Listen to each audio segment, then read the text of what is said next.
The westbound train wheezed to a halt at Copper Ridge Station with a symphony of grinding brakes and billowing steam. Through the grimy window, Isabella Martinez pressed her face against the glass, watching dust devils dance across the Arizona desert. Her dark eyes, inherited from her Apache grandmother, scanned the wooden platform where a handful of people waited in the brutal afternoon sun. Before we jump back in, tell us where you're tuning in from, and if this story touches you, make sure you're subscribed because tomorrow I've saved something extra special for you. She clutched a worn leather satchel containing everything she owned: 3 dresses, her mother's silver cross, a faded photograph, and the letter that had brought her 1,500 miles from her small room above the seamstress shop in St. Louis. The letter from Thomas Whitmore, a cattle rancher seeking a wife through the matrimonial advertisements in the Rocky Mountain Herald. Seeking a refined Christian woman of good character for marriage, must be of wholesome appearance and moral standing, serious inquiries only. Those words had been her lifeline 6 weeks ago, when Mrs. Henderson had informed her that the seamstress shop was closing, that there would be no more work, no more tiny room, no more meager wages that barely kept her fed. Isabella stepped down from the train car, her worn boots meeting the sun-baked planks of the platform. The heat hit her like a physical force, different from the humid summers of Missouri. This was dry, relentless, turning her cotton dress to paper against her skin. She adjusted the shawl around her shoulders, conscious of how it framed her face. The high cheekbones and bronze complexion that marked her mixed heritage as clearly as if she wore a sign. A conductor behind her hefted down her single trunk, setting it beside her with a thud that seemed to announce her arrival to the world. The train station was smaller than she'd imagined, just a wooden building with peeling paint and a hand-lettered sign that read, "Copper Ridge, population 847. The surrounding landscape stretched endlessly in all directions, broken only by distant mesas and the occasional Joshua tree reaching toward the cloudless sky. She had written to Thomas Whitmore honestly about her background, though she'd chosen her words carefully. "I am of mixed heritage, with Spanish and native blood," she had penned, hoping the Spanish part might overshadow what she knew many would consider the more troublesome ancestry.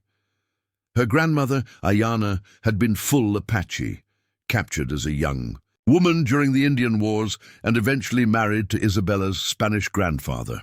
Their daughter, Isabella's mother, had inherited her mother's striking features but had married a Mexican rancher named Martinez, creating the complex bloodline that now coursed through Isabella's veins.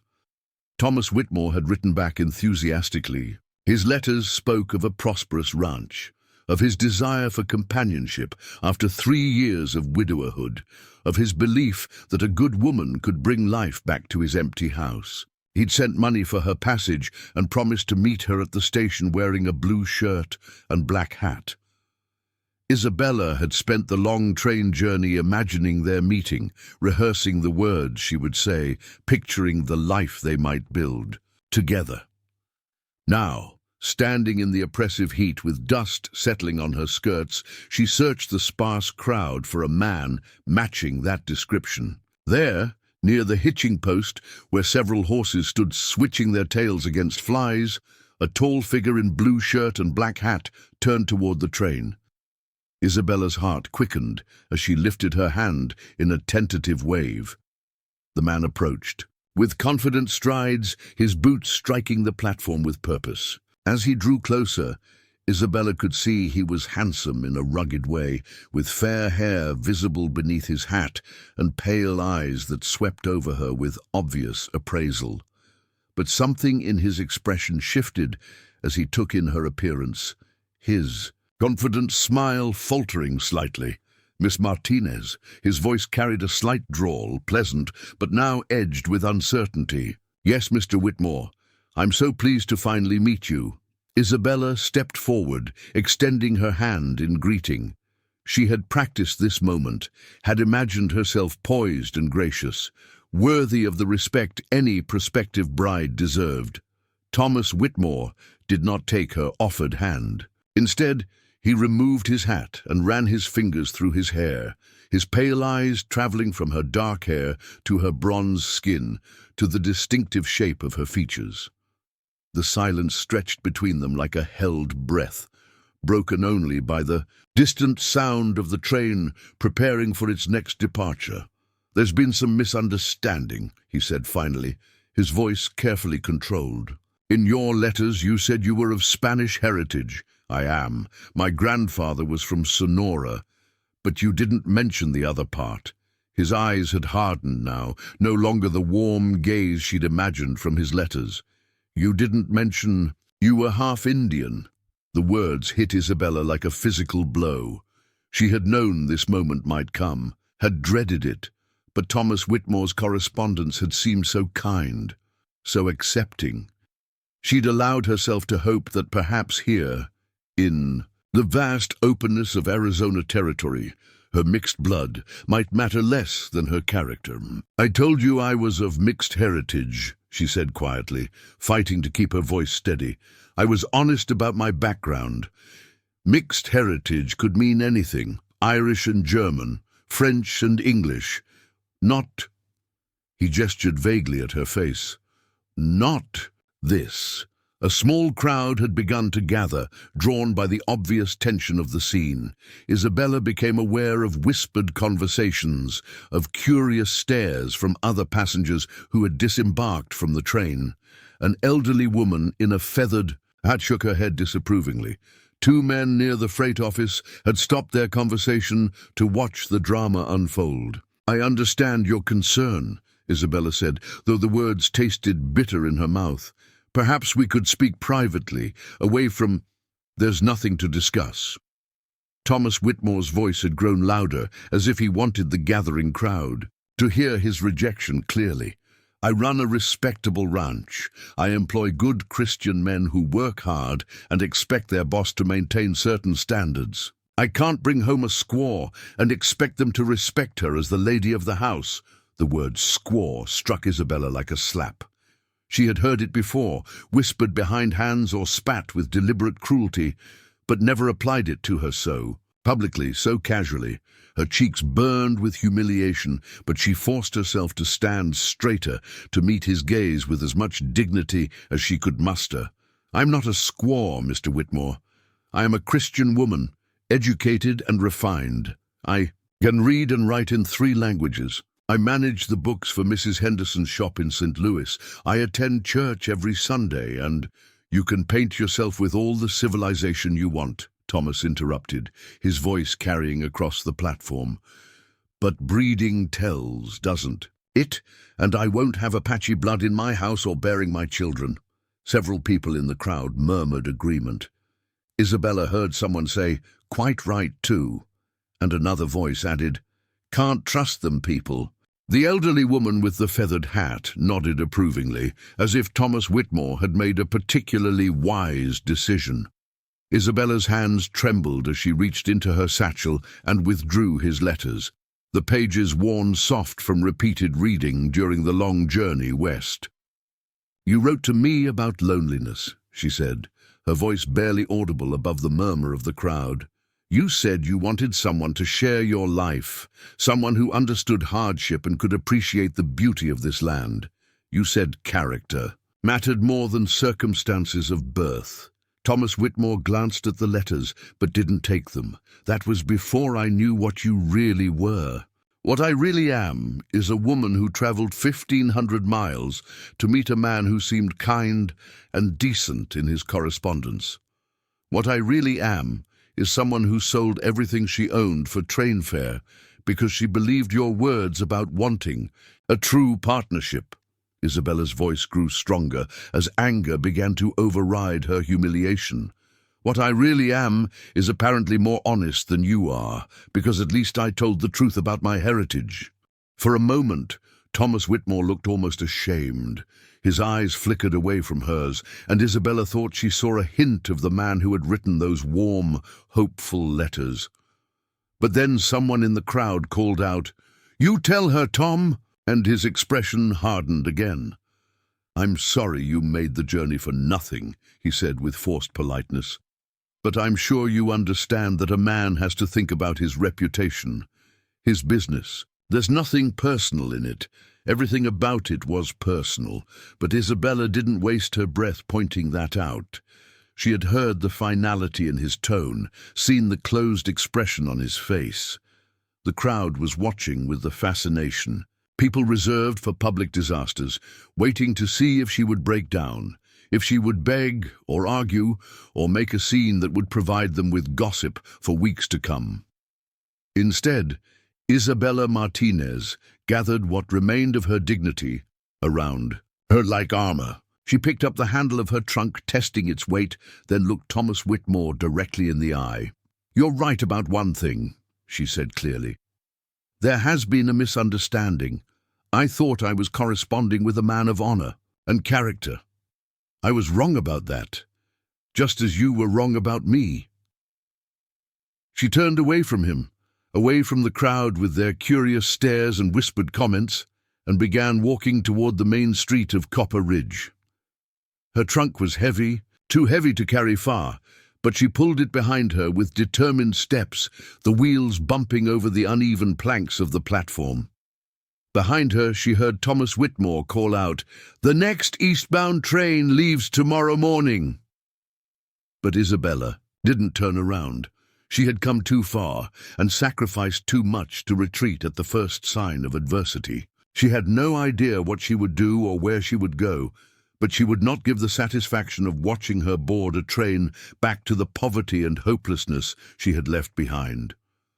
The main street of Copper Ridge stretched before her, a dusty thoroughfare lined with false-fronted buildings that seemed to shimmer in the desert heat. A few people moved along the wooden sidewalks, going about their afternoon business, but most had probably witnessed the scene at the train station or heard about it already.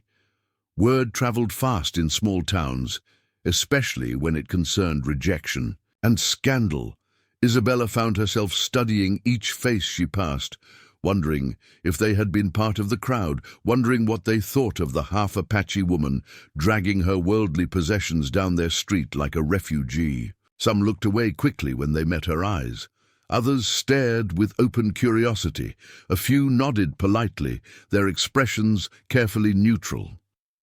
She passed a general store, a bank, a saloon, from which came the sound of laughter and piano music, and a small church with a wooden cross mounted above its door. The sight of the cross reminded her of her mother's silver pendant, now hanging around her neck beneath her dress, and of the prayers they had said together during her mother's final illness. "God sees the heart, Mija," her mother had whispered. "During those last difficult days, remember that when the world sees only the surface," the trunk's wheels caught on a loose board, nearly jerking the handle from Isabella's grasp. She paused to readjust her grip, wiping sweat from her forehead with the back of her hand. The afternoon sun was merciless, and her dark dress absorbed every ray of heat. She needed to find shelter soon, needed to find someone who might offer work or at least information about where she might stay the night. As she stood there catching her breath, Isabella became aware of being watched. Not the casual observation of passers-by, but the focused attention of someone studying her with deliberate interest. She looked up to see a woman standing in the doorway of what appeared to be a boarding house, her grey hair pinned back severely, and her weathered hands folded at her waist. The woman stepped forward. "You're the one who came in on the afternoon train." It wasn't a question, so Isabella simply nodded, heard what happened at the station. The woman's voice was matter-of-fact, neither sympathetic nor judgmental. "I'm Mrs. Catherine Porter. I run the boarding house here." Isabella straightened her shoulders. "I'm Isabella Martinez. I'm looking for work and a place to stay if you have room available."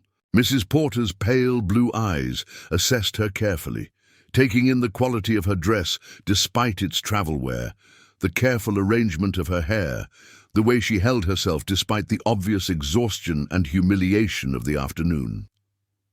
"What? A kind of work?" I can sew, keep books, clean, cook. I managed accounts for a seamstress shop in St. Louis for 3 years. I can read and write and do arithmetic. Isabella forced herself to meet the older woman's gaze steadily. I'm willing to work hard for fair wages. And your heritage? Mrs. Porter asked bluntly. Since that seems to be the issue of the day, Isabella lifted her chin slightly. My grandfather was Spanish, my grandmother was Apache, my father was Mexican. I was raised Christian, educated in American schools, and I've never lived on any reservation. I don't know if that matters to you or not, but I won't lie about it. Mrs. Porter studied her for a long moment, her expression unreadable. Finally, she stepped back and gestured toward the door of the boarding house. I've got a room available, she said. Small but clean. Meals included if you're willing to help with the cooking and cleaning. $2 a week, paid in advance. Isabella's relief was so intense she almost stumbled. Yes, thank you. I can pay for the first week now. As she followed Mrs. Porter into the cooler interior of the boarding house, dragging her trunk behind her, Isabella felt some of the tension leave her shoulders. It wasn't the life she had imagined when she'd stepped off the train, but it was shelter and the possibility of honest work. It was a chance to prove herself based on her actions rather than her bloodline. The boarding house was simple but well maintained, with whitewashed walls and plain wooden furniture that spoke of function over decoration. Mrs. Porter led her up a narrow staircase to a small room under the eaves, furnished with a single bed, a washstand, and a chair beside a window that looked out over the desert landscape. Supper's at 6, Mrs. Porter said, setting Isabella's trunk beside the bed. If you're going to help with the cooking, you'll need to be in the kitchen by 5. Can you manage that? Yes, ma'am. And Mrs. Porter. Isabella turned to face the older woman. Thank you for giving me a chance. Mrs. Porter paused in the doorway. I don't judge people by the color of their skin or the accidents of their birth, she said quietly. I judge them by their actions and their character. You'll have the same opportunity as anyone else to prove yourself, but you'll also be held to the same standards. Fair enough? More than fair, Isabella replied. As Mrs. Porter's footsteps faded down the hallway, Isabella sank onto the narrow bed and allowed herself for the first time since stepping off the train to fully absorb what had happened. She had been rejected, publicly humiliated, called names that still stung like physical wounds. The future she had imagined, a home of her own, a husband who valued her, perhaps children who would grow up with more acceptance than she had known, all of that had crumbled in the space of a few cruel minutes. But she was not defeated. She had found shelter, the possibility of work, and at least one person willing to judge her fairly.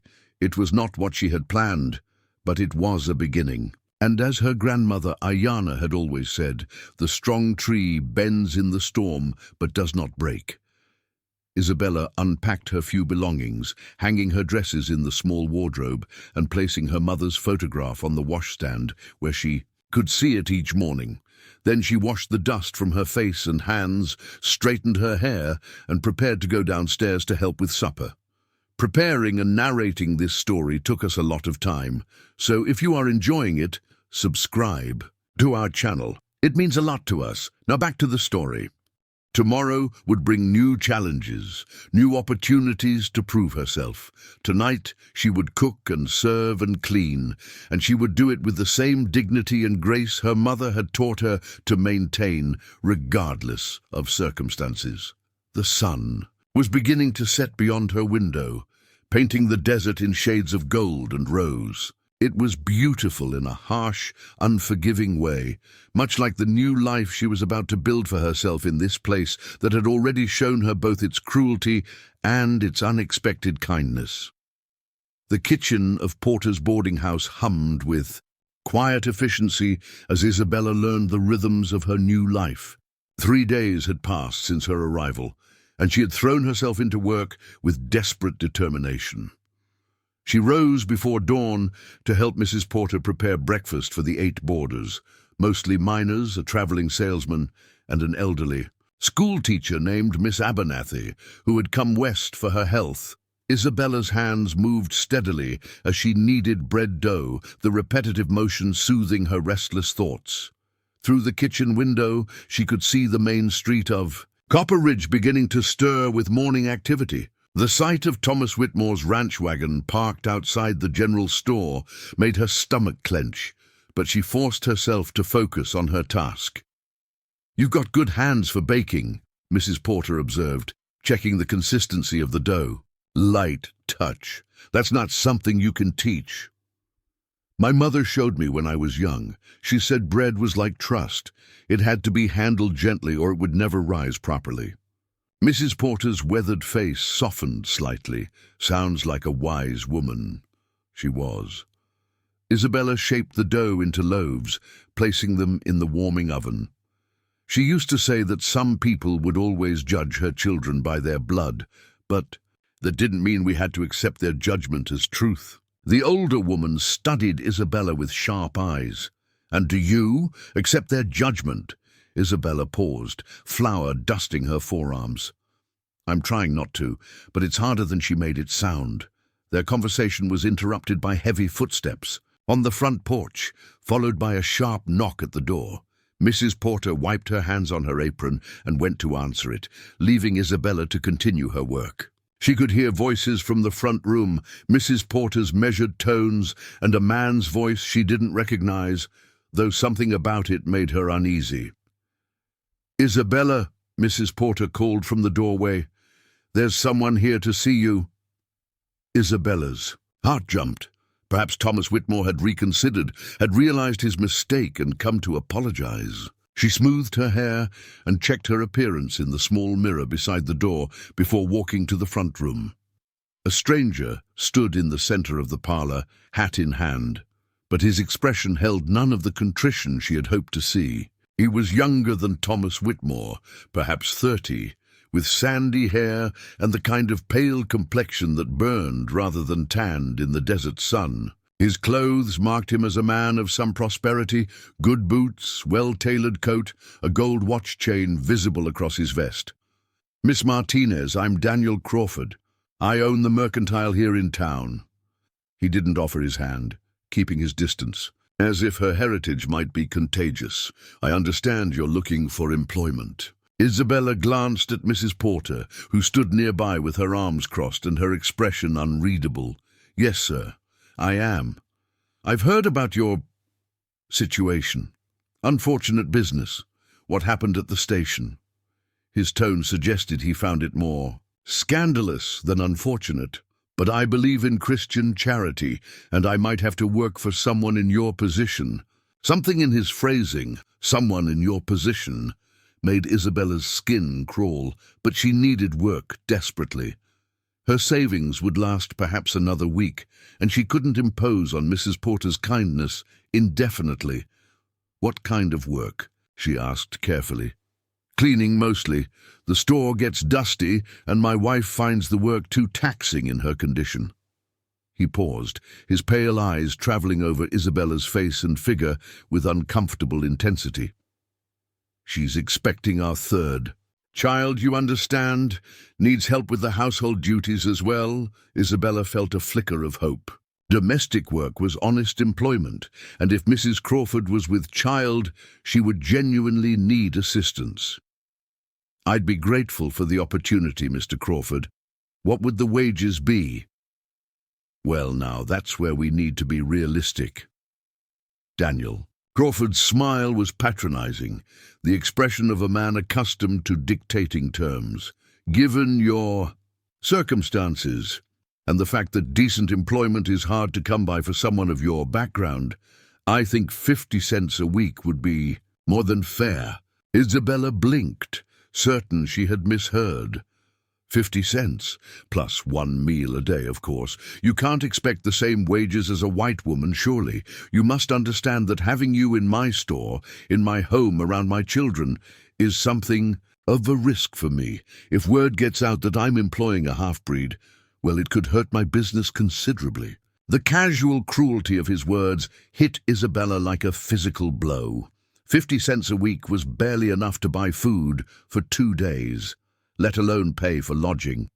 She had earned $3 a week at the seamstress shop in St. Louis, and that had been considered modest wages. "I see," she said quietly, her voice carefully controlled.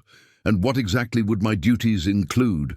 "Sweeping, mopping, dusting the merchandise, washing and mending for my family, tending the children when my wife needs rest, general housework."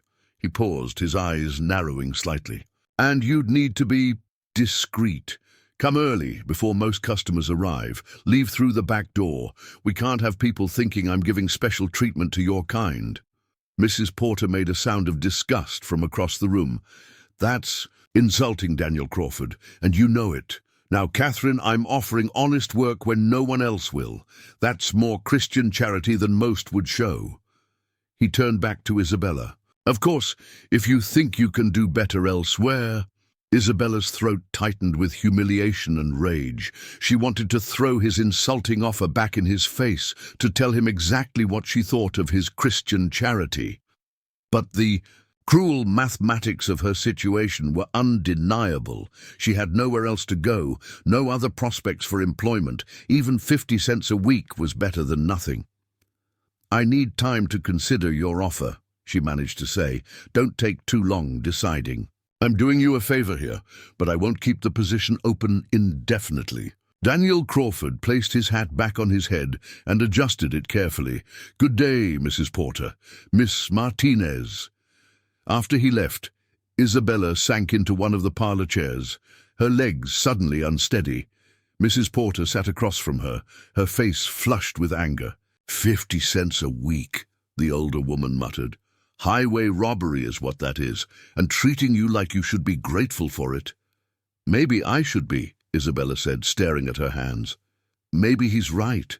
Maybe it's more than I deserve, given what I am. What you are," Mrs. Porter said firmly, "is a hard-working woman who deserves fair wages for honest labor. Don't you dare let men like Daniel Crawford convince you otherwise." But even Mrs. Porter's support couldn't lift the weight that had settled on Isabella's chest. She had been naive to think she could escape the prejudice that had followed her throughout her life. Here in Copper Ridge, her mixed blood marked her as surely as a brand, limiting her options and defining her worth in the eyes of the community.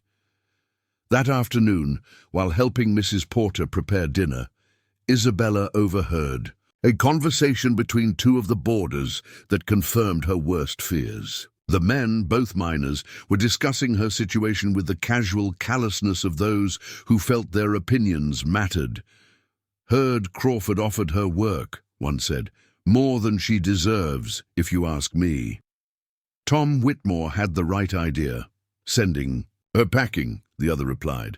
"Bad enough we got to deal with the Apache on the reservations, without bringing their blood into our homes and businesses."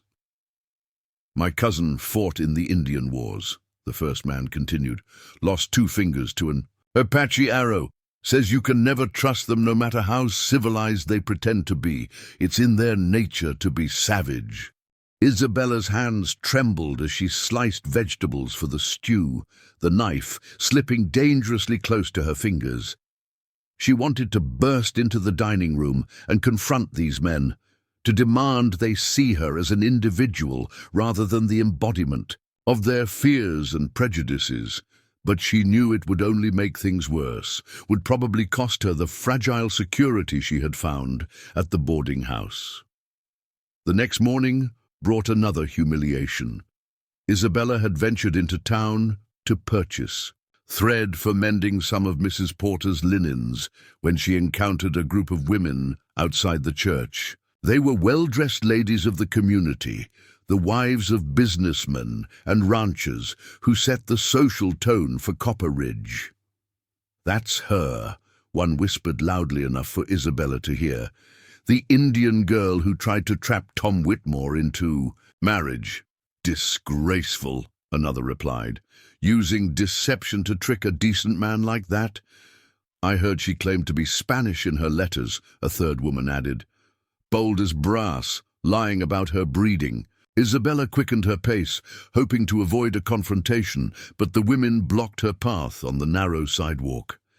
The apparent leader of the group, a stern-faced woman in expensive silk, stepped forward. "You're the one causing all this trouble," she said, her voice dripping with disdain. "I'm Mrs. Whitmore, Thomas's sister-in-law. I think it's time someone spoke plainly to you." Isabella's heart sank. She had hoped to avoid any connection to the Whitmore family, but here was another member ready to pass judgment. "I haven't caused any trouble, ma'am," Isabella replied as respectfully as she could manage. "Haven't you?" Mrs. Whitmore's laugh was sharp and bitter. "You came here under false pretenses, trying to trick my brother-in-law into marriage. Do you have any idea what that kind of scandal does to a family's reputation?" "I was honest about my heritage and my correspondence."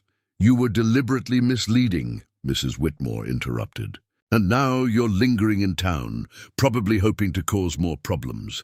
Well, I'm here to tell you that decent people won't stand for it." The other women murmured agreement, their faces set in expressions of righteous indignation. Isabella felt the familiar burn of shame and anger, but also something new, a cold recognition of just how completely she had been cast as the villain in this story.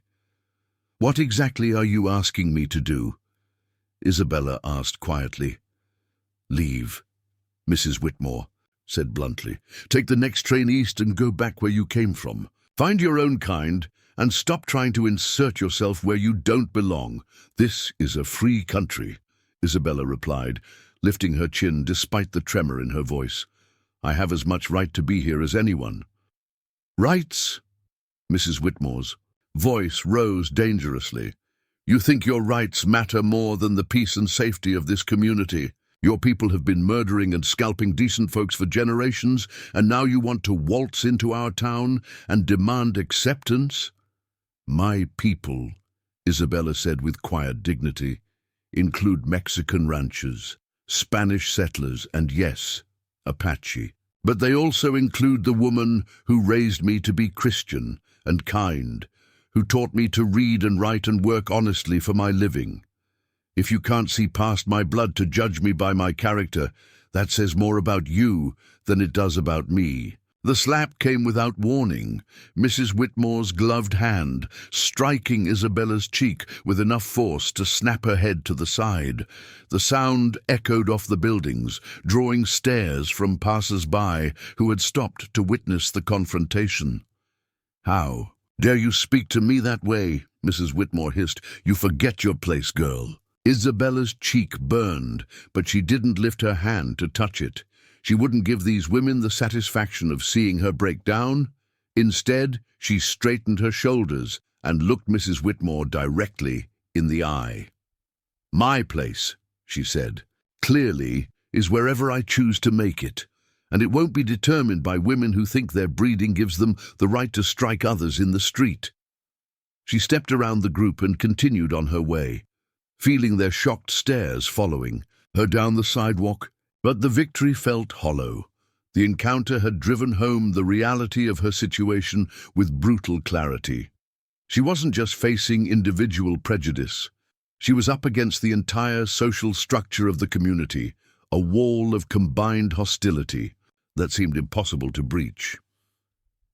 That evening, as she helped serve dinner to the boarders, Isabella noticed the change in atmosphere. Conversations stopped when she entered the room. Eyes followed her movements with suspicious intensity. Even Miss Abernathy, who had always been polite, seemed to avoid making eye contact. After the meal, Mrs. Porter called her into the kitchen and closed the door behind them. "There's been talk," the older woman said without preamble. "Some of the boarders are uncomfortable with the situation." Isabella's heart sank. "Are you asking me to leave?" "I'm not asking anything yet," Mrs. Porter replied carefully. "But I need you to understand that running a boarding house means keeping my guests happy. If they start leaving because they don't want to stay under the same roof as—" She paused, seeming to struggle with the words. "As a half-breed," Isabella finished quietly. Mrs. Porter winced. "That's their word, not mine. But yes, If they start leaving because of prejudice, I could lose the business. And then, where would either of us be? Isabella understood. Mrs. Porter had been kinder to her than anyone else in Copper Ridge, but kindness didn't pay the bills or keep food on the table. The older woman was caught between her conscience and her survival, just as Isabella was. "What do you want me to do?" Isabella asked. "I don't know yet.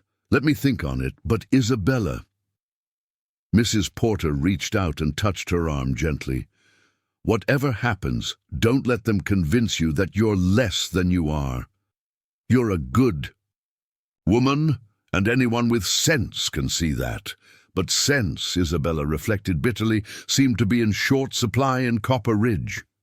As she lay in her narrow bed that night, listening to the desert wind rattle the windows, she felt the full weight of her isolation pressing down on her like a physical thing. She had no family to return to, no friends to offer sanctuary, no resources beyond the few dollars in her satchel.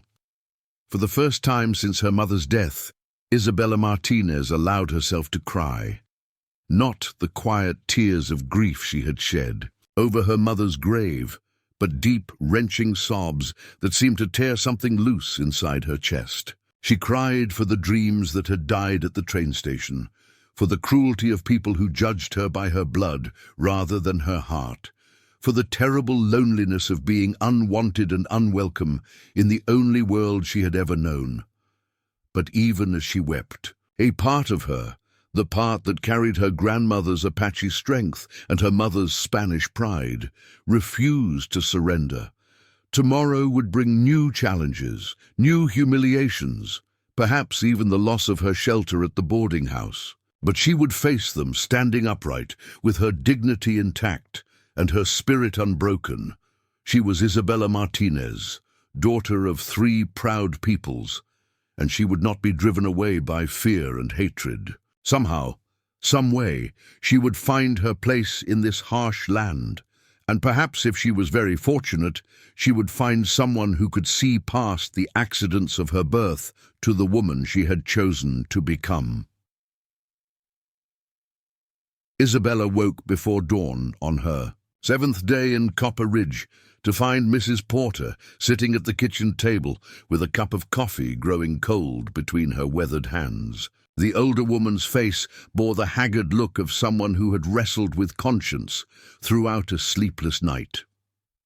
"We need to talk," Mrs. Porter said without preamble.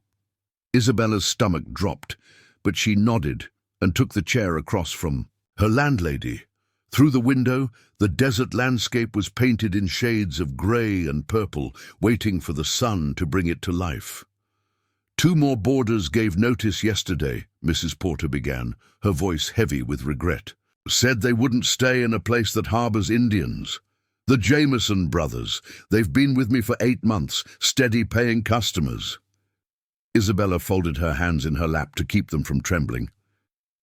"I understand." "Do you?" Mrs. Porter's pale eyes searched Isabella's face. "Because I'm not sure I do. I've been running this place for 12 years, built it up from nothing after my husband died. It's all I have in this world, and if I lose it—" "You'll be as lost as I am," Isabella finished quietly. Mrs. Porter's shoulders sagged. "I'm not throwing you out, not today. But I can't keep you on indefinitely if it means losing my livelihood. I've got to think of my own survival. How long do I have? End of the week, maybe 2 if no one else leaves." Mrs. Porter reached across the table and covered Isabella's hands with her own. "I'm sorry, child. I truly am. If this world were different, if people were kinder. But it isn't, and they aren't," Isabella said, surprising herself with how steady her voice sounded. "You've been more generous than I had any right to expect. I won't forget that." After Mrs. Porter left to tend to the morning chores, Isabella remained at the table as the sun crested the eastern hills and flooded the kitchen with golden light. She had perhaps 10 days to find alternative arrangements, but her prospects seemed dimmer than ever. Daniel Crawford's insulting offer remained her only potential source of income, and even that wouldn't provide enough to pay for lodging elsewhere.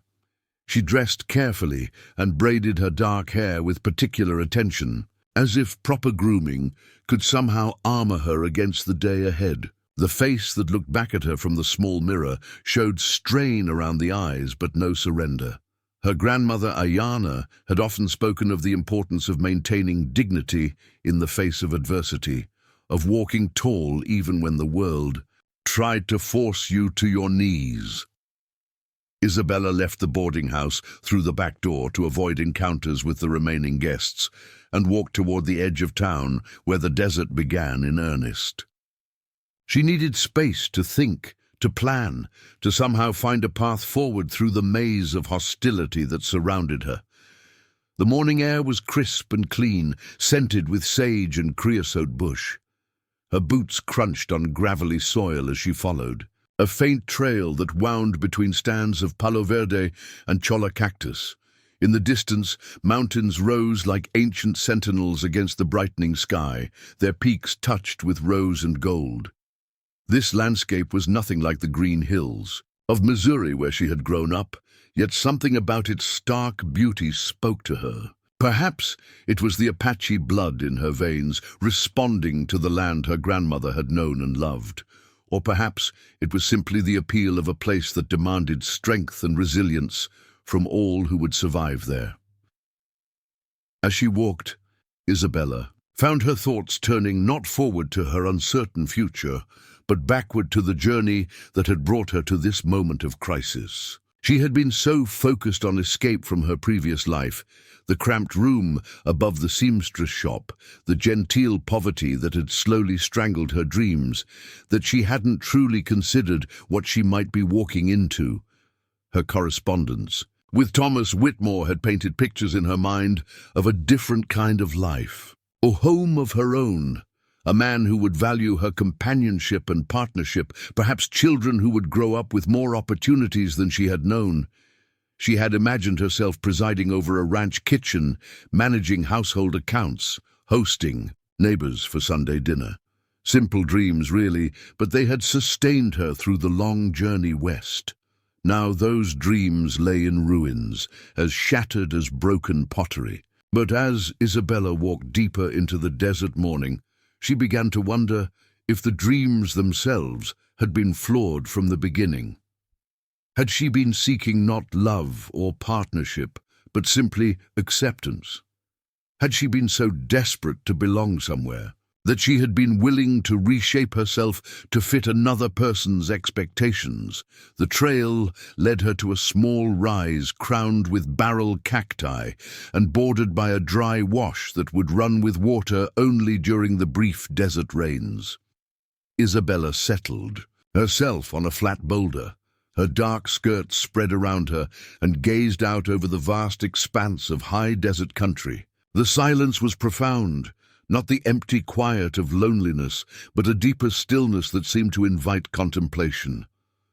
Here, away from the judging eyes and cruel words of Copper Ridge, Isabella felt some of the constant tension leave her shoulders. The desert didn't care about her bloodline or her parentage.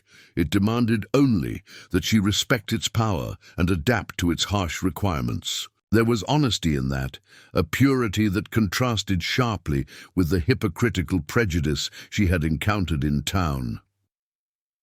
She thought about her mother, Elena Martinez, who had faced similar challenges throughout her life. Elena had been the daughter of a Spanish landowner and an Apache woman, born into a world that struggled to categorize her mixed heritage. She had married Isabella's father partly for love, but also for the protection his Mexican name could provide their future children. Survival sometimes requires compromise, mija, her mother had told her during one of their long evening conversations. But never compromise your soul. Never let them convince you that you are less than whole. But what did it mean to be whole when the world insisted on seeing you as fractured? Isabella had spent her life trying to emphasize different aspects of her heritage depending on circumstances. her Spanish blood in polite society, her Mexican father's name when dealing with other immigrants, her education and Christianity to overcome suspicions about her Apache grandmother. She had become skilled at reading situations and presenting whichever version of herself seemed most likely to gain acceptance. Yet here in Copper Ridge, none of her careful adaptations had mattered. Thomas Whitmore and his ilk saw only the Apache features in her face, the savage blood that supposedly tainted everything else about her. They reduced her to a single aspect of her complex identity and judged her accordingly. A red-tailed hawk circled overhead, riding the thermals with effortless grace. Isabella watched its flight and envied its freedom. The hawk belonged entirely to itself, following its nature without apology or explanation. It didn't try to convince the world it was something other than what it was. As the sun climbed higher and the desert began to shimmer with heat, Isabella made a decision that surprised her with its clarity. She would not take Daniel Crawford's demeaning job offer. She would not skulk through back doors and accept insults along with inadequate wages. If she was going to fail in Copper Ridge, she would fail on her own terms, with her dignity intact. But what then? Her options remained painfully limited. The money she had saved would last another week, perhaps two if she was careful. She could use it to buy passage on the next eastbound train, returning to Missouri with nothing but bitter experience to show for her western adventure. Or she could stay and fight, though for what and against whom remained unclear. The decision crystallized as she sat there in the growing heat of the morning. She would stay, not because she harbored any realistic hope of changing the minds of Copper Ridge's residents, but because running away felt like a betrayal of everything her grandmother and mother had taught her about strength and endurance. Ayanna had survived the destruction of her people's traditional way of life. Elena had carved out a place for herself and her daughter despite the prejudice they faced. Isabella would honor their memory by refusing to surrender without a real fight. As she rose from her boulder perch and began the walk back toward town, Isabella felt something shift inside her chest. The desperate hope that had sustained her since leaving Missouri was gone, replaced by something harder and more sustainable. She would not waste energy trying to win the approval of people determined to despise her. Instead, she would focus on surviving long enough to find her own path forward. The return journey seemed shorter, perhaps because her mind was occupied with practical concerns rather than emotional turmoil. She needed to find work, any honest work that would pay enough to keep her fed and sheltered. She needed to learn more about the surrounding area to understand what opportunities might exist beyond the narrow confines of Copper Ridge. Most importantly, she needed to stop seeing herself through the eyes of her detractors and start recognizing her own worth. By the time Isabella reached the outskirts of town, the sun was approaching its zenith and the heat was becoming oppressive. She paused at the cemetery on the hill overlooking the main street, drawn by the sight of weathered headstones and the promise of shade beneath a grove of mesquite trees. The cemetery told the story of Copper Ridge in carved stone and faded flowers. Many of the graves dated back to the town's founding 20 years earlier, marking the final resting places of miners, ranchers, and their families who had tried to build lives in this challenging landscape. Some had succeeded, living to old age and leaving behind children and grandchildren. Others had been claimed by disease, accidents, or violence while still young. Isabella found herself standing before a small headstone that bore only a name, Maria Santos, and dates indicating a life cut short at 23. Someone had recently placed a handful of desert wildflowers on the grave, suggesting that Maria Santos was still remembered and mourned. The sight of another woman's name carved in the foreign syllables of Spanish brought unexpected comfort. She was not the first of mixed heritage to try to make a life in this place. She was my wife. Isabella spun around, startled by the quiet voice behind her. A man stood near the cemetery gate, hat in hand, his weathered face marked by grief and something that might have been recognition. He was perhaps 40, with the lean build of someone who worked with his hands and the careful movements of a person accustomed to solitude. His clothes were clean but worn, suggesting modest means, and his dark hair showed threads of premature grey at the temples. But it was his eyes that caught Isabella's attention, deep brown, intelligent, and holding none of the suspicion or hostility she had grown accustomed to seeing in Copper Ridge. "I'm sorry for your loss," Isabella said softly, unsure whether she should leave or stay. "She must have been very young." 23, the man replied, moving closer to stand beside the grave. "Fever took her 2 winters ago. She was with child." The simple words carried a weight of sorrow that made Isabella's throat tighten. "I'm sorry," she repeated, feeling the inadequacy of the phrase. "You're the woman from the train station," he said, but there was no judgment in his voice, only quiet observation. "Isabella Martinez." "Yes." Isabella braced herself for another confrontation, another litany of reasons why she didn't belong in their community. Instead, the man extended his hand. "I'm Samuel Brooks. I run a small ranch about 5 miles east of town." Isabella hesitantly shook his offered hand, surprised by the simple courtesy. "Pleased to meet you, Mr. Brooks." "Maria was Mexican," Samuel continued, his gaze returning to the headstone. "Her family came north looking for work when she was 16. Some folks in town never accepted her, never accepted us together. Said I was foolish to marry beneath my station." Isabella's breath caught. She hadn't expected to find someone in Copper Ridge who might understand her situation from the inside. "But you married her anyway. Love doesn't ask permission from narrow minds," Samuel said simply. "Maria was the kindest, strongest woman I ever knew. The fact that some people couldn't see past the color of her skin to recognize her worth was their failing, not hers." They stood in comfortable silence for a moment, the desert breeze stirring the wildflowers on Maria's grave. Isabella felt an unexpected sense of peace in this quiet man's presence, a relief from the constant tension that had knotted her shoulders since her arrival. "I heard what happened with Tom Whitmore," Samuel said eventually. "Heard some of the talk around town since then." Isabella tensed, waiting for judgment or advice to leave. "For what it's worth," Samuel continued, "I think you handled yourself with more grace than that situation deserved. Takes strength to walk away with your head high when people are determined to tear you down." Isabella felt tears prick her eyes at the unexpected kindness. "Thank you for saying that. It's just the truth."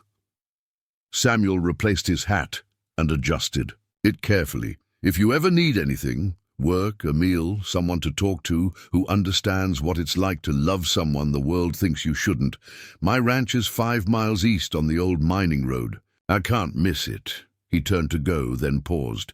"Maria always said that the desert teaches hard lessons but honest ones. Maybe that's something worth remembering." As Samuel Brooks walked away, Isabella remained beside Maria Santos's grave, processing the unexpected encounter. For the first time since stepping off the train, she had met someone who spoke to her with simple human respect, who saw her situation clearly without reducing her to a collection of prejudices and assumptions. The afternoon.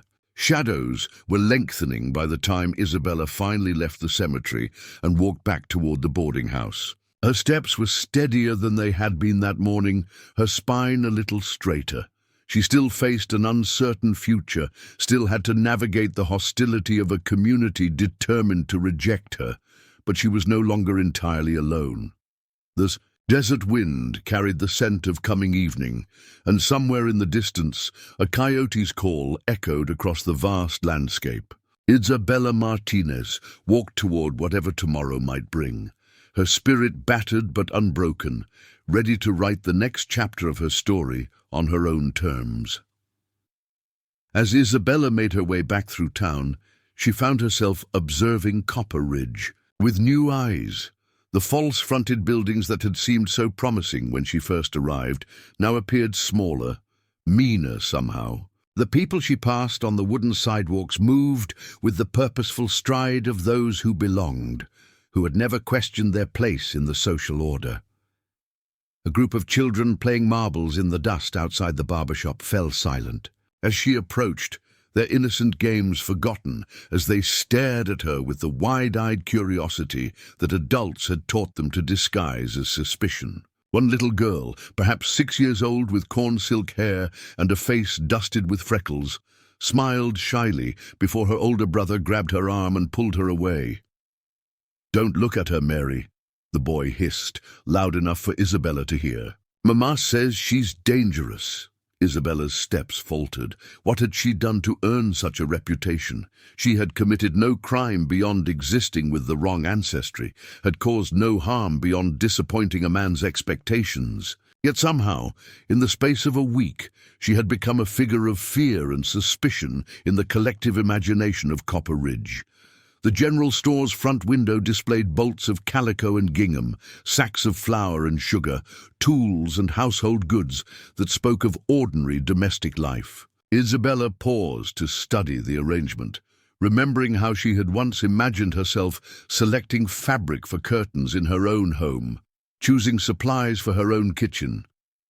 The dream seemed impossibly naive now, the fantasy of a woman who had underestimated the power of hatred to poison even the simplest aspirations.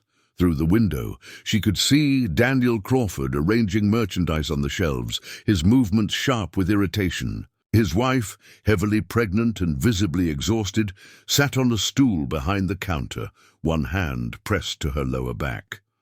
Mrs. Crawford's face was pale and drawn, and Isabella felt a pang of sympathy for the woman despite her husband's cruelty. Pregnancy in this harsh climate, without adequate help, would be a trial for any woman. For a moment, Isabella considered entering the store and accepting Crawford's insulting offer. 50 cents a week was an insult, but it would buy bread and perhaps a few other necessities. She could swallow her pride, work in shadows and silence, prove through sheer endurance that she was worthy of basic human decency. But as she watched Crawford bark orders at his struggling wife, Isabella's resolve hardened. She would not demean herself by accepting work from a man who saw her as less than human. She would not validate his belief that her mixed blood made her worth less than a full wage. Whatever future awaited her, it would not be built on the foundation of accepting others' diminished expectations. A commotion near the saloon drew her attention. 3 cowboys had ridden into town, their horses lathered with sweat and their clothes dusty from hard travel. They dismounted and tied their mounts to the hitching rail with the casual efficiency of men accustomed to long days in the saddle. One of them, a tall man with a drooping mustache and silver spurs that chimed with each step, glanced in Isabella's direction and nudged his companions. "Well, looky there," he drawled, his voice carrying clearly across the street. "Must be the half-breed I heard tell about, the one who tried to trick old Tom Whitmore." Isabella quickened her pace, hoping to avoid another confrontation, but the cowboys' laughter followed her down the street. She could feel their eyes on her back, could imagine the crude comments and speculation that would follow.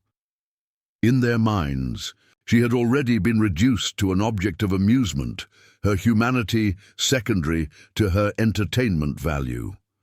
The sun was beginning its descent toward the western mountains, painting the sky in shades of orange and purple that would have been beautiful under different circumstances. Isabella found herself thinking of the evenings she had spent with her mother in their small apartment above the seamstress shop, reading aloud from borrowed books while Eleanor worked on intricate embroidery by lamplight.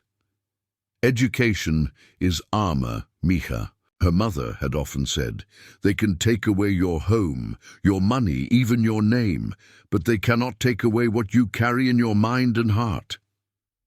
Isabella had clung to that belief throughout her childhood, studying with fierce determination, despite the whispered comments about her heritage. She had learned French from a retired governess who charged minimal fees, had read every book she could borrow or buy, had practiced her penmanship until it rivaled that of any finishing school graduate. She had believed that accomplishment and refinement would open doors that birth had closed, but here in Copper Ridge, none of her carefully acquired skills mattered. Her ability to keep accurate books, to speak 3 languages, to recite poetry and discuss literature, all of it was meaningless in the face of prejudice that reduced her to the single fact of her Apache grandmother's blood. As she neared the boarding house, Isabella encountered Miss Abernathy returning from her afternoon constitutional. The elderly schoolteacher had always been polite but distant, treating Isabella with the cool courtesy one might show a servant, acknowledged but not truly seen. "Miss Martinez," Miss Abernathy said with a slight nod, her voice carefully neutral. "Good evening, Miss Abernathy." Isabella paused, seized by a sudden impulse to bridge the gulf of misunderstanding that separated them. "I wonder if I might ask you something." The older woman hesitated, glancing around as if to ensure they were not being observed. "What is it?" "You're an educated woman, someone who has spent her life teaching children. Do you truly believe that a person's worth is determined by their ancestry? That the circumstances of birth override all other considerations?" Miss Abernathy's pale eyes flickered with something that might have been discomfort. "I believe," she said carefully, "that we are all products of our heritage, for better or worse. Some bloodlines carry complications that others do not." "And what complications do you see in me?" Isabella asked quietly. "Have I been dishonest? Cruel? Have I threatened anyone or caused harm to this community?"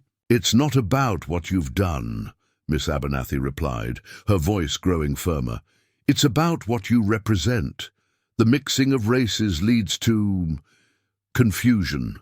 Children who don't know where they belong, who can't find their proper place in society. It's kinder, really, to maintain clear boundaries." Isabella stared at the woman who had devoted her life to education, to supposedly opening young minds to knowledge and understanding. "And you believe this mixing made me less capable of learning, less worthy of respect?" "I believe," Miss Abernathy said with the patience of someone explaining basic facts to a child, "that every person should stay with their own kind. It's the natural order of things." Isabella felt a profound sadness settle over her, not anger or indignation, but genuine sorrow for the narrowness of vision that could blind even an intelligent woman to basic humanity. "I see. Thank you for your honesty." As Miss Abernathy continued toward the boarding house, Isabella remained on the sidewalk, processing the encounter. The schoolteacher's words had crystallized something she had been trying to understand about the rejection she faced. It wasn't personal. These people didn't know her well enough to judge her character or abilities. It was categorical, a refusal to see her as an individual based on abstract principles about racial purity and social order. The realization was both liberating and terrifying. Liberating because it meant their rejection had nothing to do with her actual worth or behavior. She could not have prevented it by being smarter, kinder, or more accomplished. Terrifying because it meant no amount of effort or achievement would change their minds. She was fighting not against individual prejudices, but against an entire worldview that reduced human beings to breeding stock. As darkness began to settle over Copper Ridge, Isabella climbed the steps to the boarding house porch and settled into one of the wooden chairs that Mrs. Porter kept there for guests. The desert air was cooling rapidly, and stars were beginning to appear in the vast canopy. Overhead, Somewhere in the distance, she could hear the mournful whistle of a night train carrying passengers and freight to destinations unknown. She thought about Samuel Brooks and his quiet words at his wife's grave. He had loved a Mexican woman despite social disapproval, had married her and mourned her with equal dignity. His existence proved that not everyone in this harsh land subscribed to the poisonous doctrines of racial separation. Perhaps there were others like him, people who judged character rather than ancestry, who valued human decency over social conventions. But even if such people existed, Isabella realized she could not build her life around the hope of finding them. She needed to discover who she was when stripped of others' expectations, needed to understand her own worth, independent of external validation. The woman who had stepped off the train a week ago had been seeking acceptance and belonging. The woman sitting on this porch tonight knew that true belonging had to come from within. A coyote's howl echoed across the desert, wild and free and utterly self-possessed. Isabella smiled at the sound, recognizing a kindred spirit. Tomorrow would bring new challenges, new tests of her resolve. But tonight, under the infinite desert sky, she felt something she hadn't experienced since leaving Missouri, a sense of possibility that belonged entirely to her. Isabella's final morning at Porter's boarding house dawned gray and overcast. Unusual weather for the Arizona desert. Heavy clouds hung low over the mountains, promising the kind of sudden, violent storm that could transform dry washes into raging torrents within minutes. The air itself seemed to hold its breath, thick with humidity and electric tension. Mrs. Porter had given her the news the evening before with characteristic directness. 3 more boarders had threatened to leave if Isabella remained, including the traveling salesman who paid premium rates for his regular monthly stays. The mathematics were unavoidable. The boarding house could not survive the loss of steady income. "I've spoken to my sister in Tucson," Mrs. Porter had said, her weathered hands worrying a dish rag as she avoided Isabella's eyes. "She might have. Work for a girl with your skills. It's not much, but it would be a fresh start." Isabella had thanked her for the kindness, but they both knew that Tucson would likely offer the same challenges as Copper Ridge. Her mixed heritage would follow, her wherever she went, marking her as surely as a brand. Running from one hostile town to another was not living. It was merely surviving, and barely that. Now, as Isabella folded her few belongings into her worn traveling trunk, she tried to summon the courage that had sustained her through the previous week. The money she had left would buy passage to Tucson, with perhaps enough remaining for a few days' food and shelter while she searched for work. It was a thin hope, but it was all she had. A sharp knock at her door interrupted her packing. Isabella opened it to find Mrs. Porter standing in the hallway, her face flushed with what appeared to be excitement or agitation. "There's a man downstairs asking for you," Mrs. Porter said, keeping her voice low. "Samuel Brooks from the East Ranch. Says it's urgent." Isabella's heart quickened. She had thought often of her encounter with Samuel at his wife's grave, but she hadn't expected to see him again. What could bring him to town so early, and why would he ask for her specifically? She smoothed her hair and checked her appearance in the small mirror before following Mrs. Porter downstairs. Samuel Brooks stood in the boarding house parlor, hat in hand, his usually neat appearance disheveled. His clothes were dusty from hard riding, and there was an urgency in his posture that hadn't been present during their quiet conversation at the cemetery. "Miss Martinez," he said as she entered the room. "I apologize for the early hour, but I have a proposition that couldn't wait." Mrs. Porter hovered in the doorway, clearly curious but trying to maintain an appearance of discretion. Isabella gestured toward the chairs near the window, and they sat facing each other while morning light filtered through the lace curtains. "What can I do for you, Mr. Brooks?" Isabella asked, though something in his manner suggested he had come to offer help rather than request it. Samuel leaned forward, his brown eyes intense with purpose. I need someone to help with my ranch, not just housework, though there's plenty of that, but someone who can keep books, manage correspondence, help with the business side of things, someone educated and capable. Isabella felt a flutter of hope, but forced herself to remain cautious. And you're offering this work to me? I am. The pay would be fair. $20 a month plus room and board. It's honest work, and I need someone I can trust to help me rebuild what I've been trying to manage alone since Maria died. $20 a month was more than Isabella had earned at the seamstress shop, more than she had dared hope for in her current circumstances. But something in Samuel's manner suggested there was more to this offer than straightforward employment. "Mr. Brooks," she said carefully, "I appreciate your kindness, but I have to ask, why me? Surely there are other people in Copper Ridge who could help with bookkeeping and correspondence." Samuel's jaw tightened slightly. "There are, but none of them understand what it's like to be judged for circumstances beyond their control. None of them know what it means to love someone the world says you shouldn't, to fight for respect that should be freely given." He paused, seeming to wrestle with words that carried more weight than their surface meaning. "I've been watching you this past week, Miss Martinez, watching how you handle yourself despite the cruelty you faced. You have strength and dignity that can't be taught, an intelligence that's being wasted while you're forced to defend your right to exist." Isabella felt heat rise in her cheeks. "You've been watching me." "Not in any improper way," Samuel said. Quickly, "but in a town this size, word travels. I heard about the scene with Mrs. Whitmore, about Crawford's insulting job offer, about the way you've carried yourself through all of it. You remind me of Maria in some ways, the way she refused to let prejudice break her spirit." The comparison to his late wife was both touching and troubling.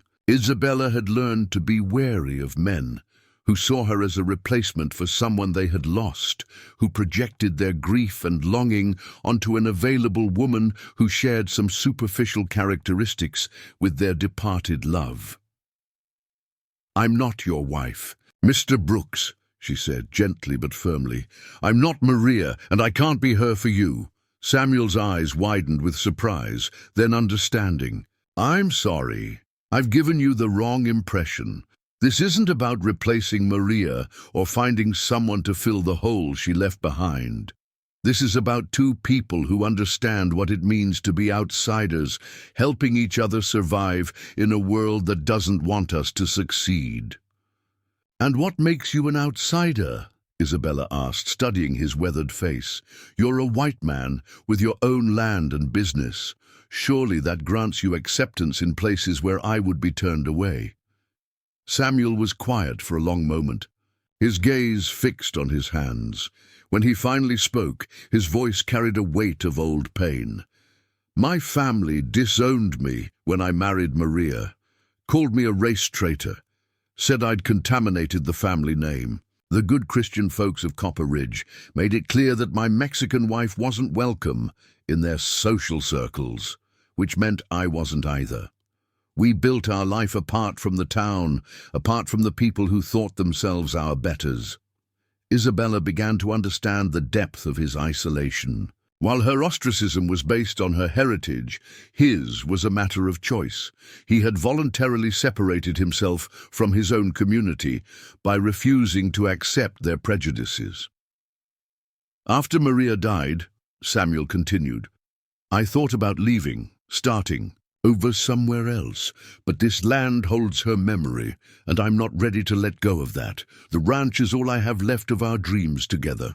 Thunder rumbled in the distance, and the first fat raindrops began to streak the parlor windows. Isabella watched the approaching storm and felt a kinship with its wild energy. Like the tempest building outside, she was poised at a moment of potential transformation. "What exactly would my duties include?" she asked, surprised by her own willingness to consider his offer seriously. Samuel's shoulders relaxed slightly, as if her question represented the first step toward acceptance. The ranch runs about 200 head of cattle, plus horses and a small flock of sheep. I need help with inventory records, correspondence with buyers, managing accounts with suppliers in Tucson and Phoenix. The house needs attention too. I'm not much for cooking or keeping things organized the way Maria did. He paused, seeming to choose his next words carefully. There would be a separate room for you, of course. This would be a business arrangement, nothing improper. I know what it's like to have your reputation questioned, and I wouldn't do anything to compromise yours further. Isabella appreciated his consideration, but she had to ask the question that loomed largest in her mind. And what happens when the people of Copper Ridge learn that you've hired the Half-Apache woman they've been trying to drive away? Won't that hurt your business relationships? Samuel's expression hardened with determination. Let me worry about my business relationships. I've been dealing with their prejudice for 2 years already. Adding their disapproval of my hiring choices to the list won't make much difference. It might make all the difference, Isabella warned. If they decide to boycott your cattle sales, refuse to do business with you entirely, then I'll find other buyers, other suppliers. The railroad's expanding, bringing new markets within reach. I don't need the approval of Copper Ridge to make a living. His confidence was compelling, but Isabella had learned to be skeptical of men who made grand gestures without fully considering the consequences. Mr. Brooks, I need you to be completely honest with me. Is this offer motivated by pity? By some misguided attempt to rescue the poor half-breed woman? Samuel met her gaze directly, his brown eyes steady and sincere. This offer is motivated by practical need and mutual benefit. I need help running my ranch efficiently. You need work that pays fairly and treats you with respect. We both understand what it means to be rejected by people who should know better. That shared experience doesn't make us charity cases. It makes us potentially good partners in a business venture. The word partners caught Isabella's attention. Not employer and employee, but partners. It suggested a level of respect and collaboration that she had never experienced in any work arrangement. I would want to see the ranch before making any final decision, she said slowly, and I would need clear agreements about duties, wages, and living arrangements. Of course. Samuel stood and moved to the window, watching the rain that was now falling steadily. The storm should pass by afternoon. If you're willing, I could drive you out to see the place then.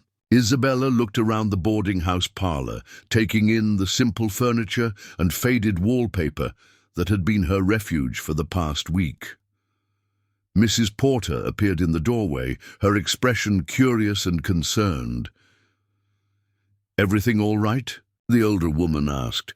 Mr. Brooks has offered me work at his ranch, Isabella explained. Fair wages and respectable employment. Mrs. Porter's eyebrows rose. She knew Samuel's reputation as a decent man, but she also understood the social implications of Isabella's accepting such a position. That's generous of him. Samuel turned from the window. Mrs. Porter, I want to be clear about my intentions. Miss Martinez would be employed as my ranch manager's assistant and housekeeper. She would have her own quarters and complete respectability. If anyone in town suggests otherwise, they'll answer me. The older woman studied Samuel's face, apparently finding something there that satisfied her concerns. Isabella's a good worker and an honest woman. If you're offering her fair employment, I think it's a fine opportunity. Thunder crashed overhead, and the rain intensified to a steady downpour. Isabella watched water cascade past the windows and felt as though she stood at the edge of a precipice. Accepting Samuel's offer would mean leaving the relative safety of town for the isolation of a ranch where she would be dependent on a man she barely knew. But it would also mean work that utilized her abilities, wages that could provide genuine independence, and the possibility of building something meaningful. All right, she said, surprising herself with the firmness of her decision. "I'll come see your ranch this afternoon, if the weather permits. But I want it understood that I'm considering this as a business proposition, not as charity or rescue." Samuel's smile was warm but respectful. "I wouldn't have it any other way, Miss Martinez. You'll find that I value competence and character over sentiment." As he prepared to leave, Samuel paused at the door. "There's one more thing you should know. The ranch is isolated. The nearest neighbor is 3 miles away, and town is a hard 5-mile ride. If you accept this position, you'll be choosing solitude over society." Isabella thought of the hostile stares and cruel whispers that had marked her days in Copper Ridge. Sometimes solitude is preferable to the wrong kind of society. Yes, Samuel agreed quietly. Sometimes it is. After he left, Isabella returned to her room to finish packing, but her mind was racing with possibilities and concerns. Samuel Brooks seemed genuine in his offer, but she had learned to be cautious about men who promised more than they could deliver. His comparison of her to his late wife troubled her, even though he had denied any romantic motivation. Grief could cloud judgment and create expectations that no living person could fulfill. Yet something about him inspired trust.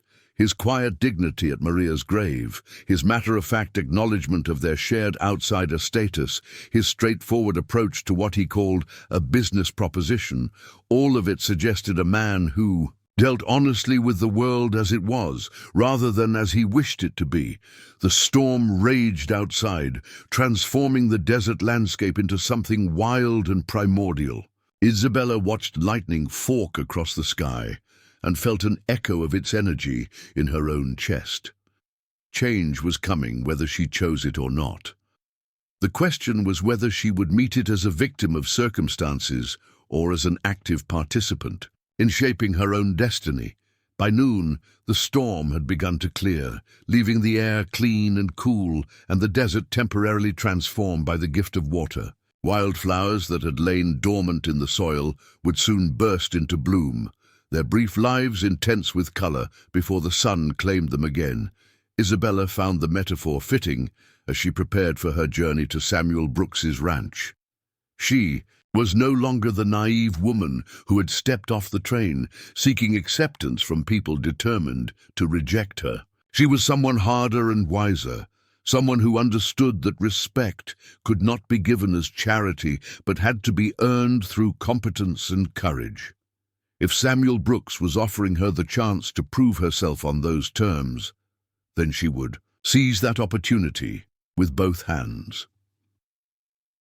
The afternoon sun broke through the remaining clouds as Isabella gathered her belongings and prepared to discover what lay waiting for her beyond the narrow confines of Copper Ridge. Whatever the future held, she would meet it as herself, Isabella Martinez, daughter of 3 proud peoples, student of hard lessons, and architect of her own fate. The wagon ride to Samuel Brooks's ranch stretched through terrain that seemed to breathe with new life after the morning storm. The desert had been transformed overnight. Cacti bloomed with brilliant flowers, and green shoots pushed through earth that had drunk deeply of the rare rain. Isabella sat beside Samuel on the wagon seat, her trunk secured in the back, watching this miraculous resurrection with wonder.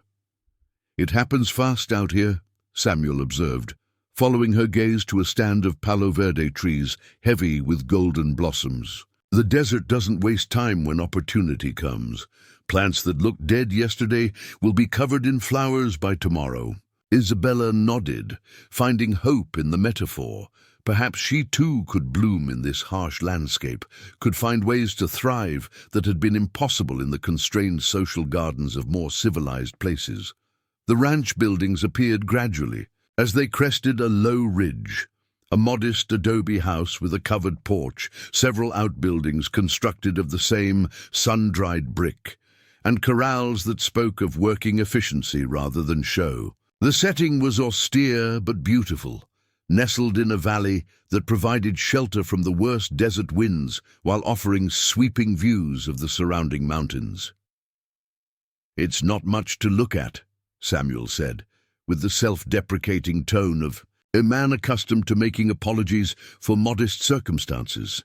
"Maria always planned to add on to the house, maybe plant a garden, but we never got the chance." Isabella studied the buildings with an eye trained by years of making do with little. The construction appeared solid, the layout practical. "It looks like a place where serious work gets done. That's worth more than decoration."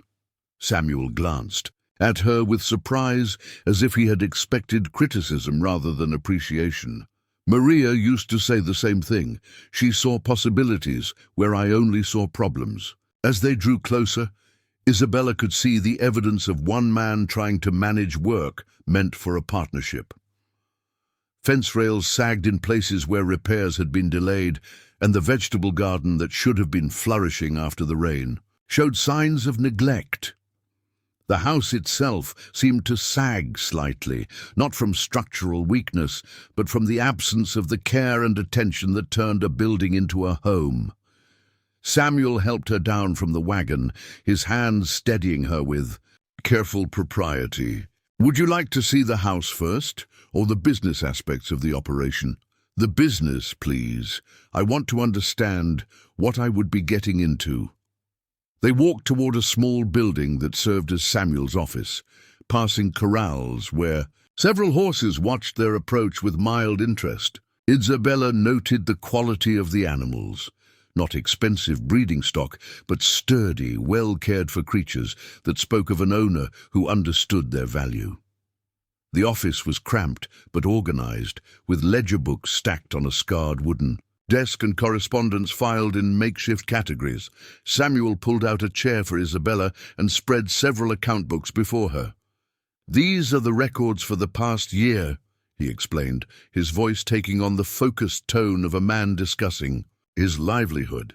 "Cattle sales, horse trading, occasional contracts for supplying beef to the mining camps. The numbers are all here, but I'll admit the system isn't as organized as it could be." Isabella opened the nearest ledger and scanned the entries. Her trained eye quickly assessing the scope and profitability of the operation. Samuel's handwriting was clear, but the organization haphazard, with income and expenses mixed together in chronological order rather than separated by category.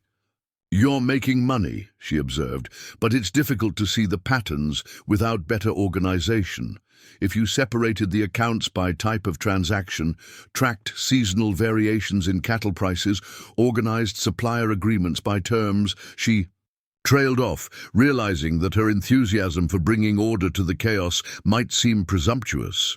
But Samuel was leaning forward with interest rather than offense. "Show me," he said simply. For the next hour, Isabella worked through the ledgers, while Samuel watched and asked occasional questions. She found herself absorbed in the puzzle of making sense of scattered information, of seeing the underlying patterns that could inform future decisions. This was work that used her mind, that valued her education and analytical skills. "You could increase profits by at least 15% just through better timing of sales," she concluded, pointing to figures that showed the seasonal fluctuations in cattle prices. "And if you negotiated annual contracts with the mining companies instead of spot sales, you could guarantee steady income and plan your breeding program accordingly." Samuel stared at the reorganized figures she had sketched on a scrap of paper. "Maria always said I was too focused on the day-to-day work to see the bigger picture. She tried to help with the books, but she had other priorities," Isabella finished gently. "A ranch wife has many demands on her time. This kind of analytical work requires sustained attention. And you think you could bring that kind of attention to bear?" Isabella met his gaze directly. "I know I could. This is exactly the sort of challenge I've been hoping to find. Work that matters, that uses my abilities, that produces measurable results." They moved on to tour the house, which revealed the same pattern of solid foundation with details left unfinished. The main room was spacious and comfortable, with a large fireplace and windows that framed views of the surrounding landscape. The kitchen was well equipped, but showed signs of a man cooking simple meals for himself rather than the varied diet a proper household would provide. "Your room would be here," Samuel said, opening a door off the main hallway. The space was modest, but pleasant, with a window facing east toward the mountains and simple furniture that would serve her needs adequately. "It has its own entrance," Samuel pointed out, showing her a door that opened directly onto the side porch. Complete privacy, as I promised. Isabella appreciated the thoughtfulness of the arrangement. Her reputation had already suffered enough without adding fuel to gossip about improper living situations. As they completed the tour, Isabella found herself mentally cataloguing the work that needed to be done, not just the bookkeeping and correspondence that Samuel had mentioned, but the dozens of small tasks that accumulated when a household lacked a woman's attention to detail. Curtains that needed washing, floors that required thorough scrubbing, a pantry that begged for systematic organization. "There's more work here than you initially described," she observed. Samuel's expression grew concerned. "Are you having second thoughts?" "On the contrary, I'm thinking that $20 a month may not be adequate compensation for everything that needs doing."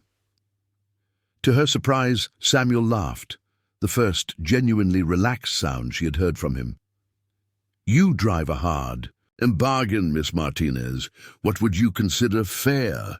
Isabella had learned from Daniel Crawford's insulting offer that she needed to value her own skills appropriately.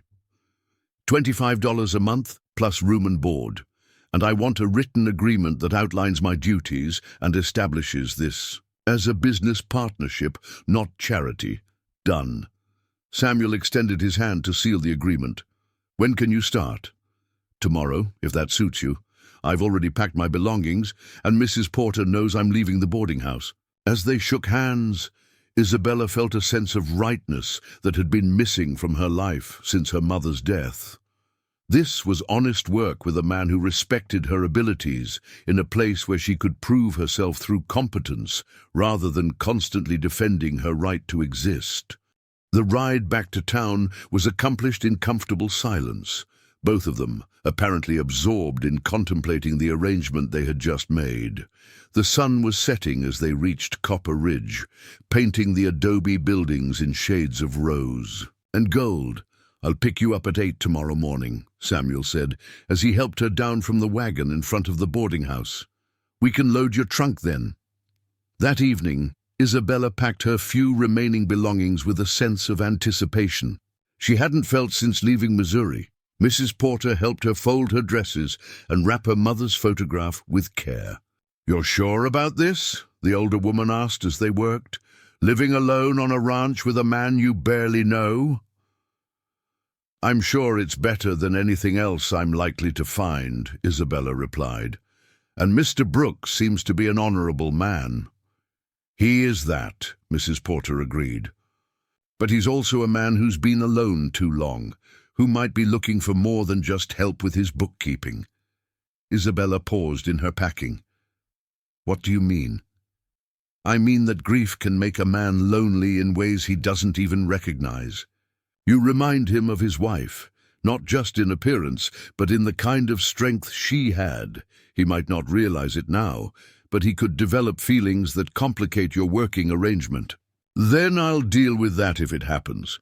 But I won't reject an opportunity because of what might go wrong. I've spent too much of my life being cautious and still finding myself rejected." Mrs. Porter nodded slowly. "You're right, of course. And if anyone can handle herself in a difficult situation, it's you. Just be careful, Isabella. You have a good heart, and good hearts sometimes trust too easily." That night, Isabella lay in her narrow bed at the boarding house for the last time, listening to the familiar sounds of the building settling around her. Tomorrow she would begin a new chapter of her life, one that offered both promise and uncertainty, in equal measure. She thought about Samuel's quiet presence, his straightforward manner of discussing their arrangement, the way he had listened to her ideas about improving his ranch's profitability without the condescension she had come to expect from men. He seemed genuinely interested in her abilities rather than threatened by them, but Mrs. Porter's warning echoed in her mind. Isabella had little experience with men, beyond the formal interactions of business and the casual brutality of rejection. She wasn't naive about the potential complications of living in close proximity to a lonely widower, but she was perhaps naive about her own vulnerability to kindness after a lifetime of emotional starvation. Samuel Brooks was the first man who had ever offered her work based on her qualifications rather than her appearance, who had spoken to her as an equal rather than a curiosity or a threat. The respect in his voice when he discussed her ideas about the ledgers had touched something deep in her heart, a hunger for intellectual partnership that she hadn't even realized she carried. The next morning dawned clear and bright, the air washed clean by the previous day's storm. Isabella dressed carefully in her most practical traveling dress and braided her hair in a style that would withstand a day of hard work. When Samuel's wagon appeared at precisely 8 o'clock, she was waiting on the porch with her trunk beside her. "Ready for a new beginning?" he asked as he loaded her belongings. "More than ready," Isabella replied, climbing up beside him on the wagon seat. As they drove out of Copper Ridge, Isabella didn't look back at the town that had rejected her so thoroughly. Instead, she focused on the road ahead, on the mountains that rose like promises on the horizon, on the man beside her who had offered her something she had never dared hope for, the chance to be valued for who she was rather than dismissed for who she wasn't. The first week at the ranch established routines that suited both of them. Isabella rose before dawn to prepare breakfast and tackle the most urgent household tasks before the heat became oppressive. Samuel worked with the cattle and horses, returning to the house for meals and the evening hours when they would go over. The day's business together, Isabella attacked the neglected bookkeeping with systematic determination, creating new ledgers that separated different types of transactions and revealed patterns that had been invisible in the old system. She wrote letters to potential buyers in distant markets, researching prices and establishing contacts that could expand Samuel's business beyond the local community that had been so hostile to both of them. "You've accomplished more in 1 week than I managed in the previous 6 months, Samuel observed as they reviewed the reorganized accounts together. "I was right to think of this as a partnership rather than simple employment." Isabella felt a warm glow of satisfaction at his words. This was the recognition she had craved throughout her working life, acknowledgement that her mind had value, that her contributions made a measurable difference. The household work, too, brought its own satisfactions. Isabella had always found peace in bringing order to chaos, in transforming neglected spaces into places of comfort and efficiency. The ranch house responded to her attention like a plant receiving water after drought, revealing its potential for beauty beneath the accumulated neglect of a man living alone. She sewed new curtains from fabric Samuel bought on his next trip to town, organized the pantry with labeled jars and systematic storage, scrubbed floors and windows until they gleamed. Each improvement felt like a declaration of her intention to stay, to build something lasting in this place that had welcomed her when no other would. Samuel, meanwhile, proved to be a considerate employer and housemate. He respected her privacy completely, knocking before entering any room where she might be working, maintaining careful distance during their business discussions, treating her with the formal courtesy due to a respected colleague rather than the casual familiarity that might compromise her reputation. Yet Isabella began to sense undercurrents of something deeper in their interactions. The way Samuel's eyes lingered on her face when she was absorbed in working through a particularly complex set of figures. The careful attention he paid to her preferences in food and daily routines. The genuine pleasure he seemed to take in their evening conversations about books, about the landscape, about their shared observations of desert wildlife. One evening, as they sat on the porch, watching the sunset paint the mountains in shades of purple and gold, Samuel broached a subject that had been hovering unspoken between them. "Isabella," he said, using her given name for the first time since their formal arrangement began, "I want you to know that your work here has been exceptional. But more than that, having someone to talk to, someone who understands—" He paused, seeming to struggle with words that carried more weight than their surface meaning. "This partnership has been beneficial for both of us," Isabella agreed carefully, sensing the emotional currents beneath his words. "Yes, it has, and I find myself hoping it might continue to be beneficial, not just as a business arrangement, but as something more permanent." Isabella's pulse quickened. The conversation was moving into territory that both excited and alarmed. What are you saying, Samuel?" He turned to face her directly, his brown eyes serious and intent. "I'm saying that I've come to care for you, not as a replacement for Maria. You were right to warn me against that mistake, but as yourself, as the remarkable woman who has brought life back to this place and purpose back to my work." Isabella felt her breath catch. The attraction between them had been building for weeks, carefully unacknowledged but undeniably present. Samuel Brooks was a good man, a kind man, someone who saw her worth when the world insisted she had none. The possibility of building a life with him, of transforming their business partnership into something deeper and more lasting, beckoned like a dream she had never dared to dream. But she had learned to be cautious about dreams that seemed too good to be true. "Samuel," she said softly, "what exactly are you proposing?" His answer would shape not just her immediate future, but the entire trajectory of the life she was struggling to build in this harsh and beautiful land. "Marriage," Samuel said quietly, the word hanging between them like a bridge that could either connect their separate lives or collapse under the weight of expectation. "I'm proposing marriage, Isabella. Not from loneliness or convenience, but from genuine affection and respect for the woman you've shown yourself to be."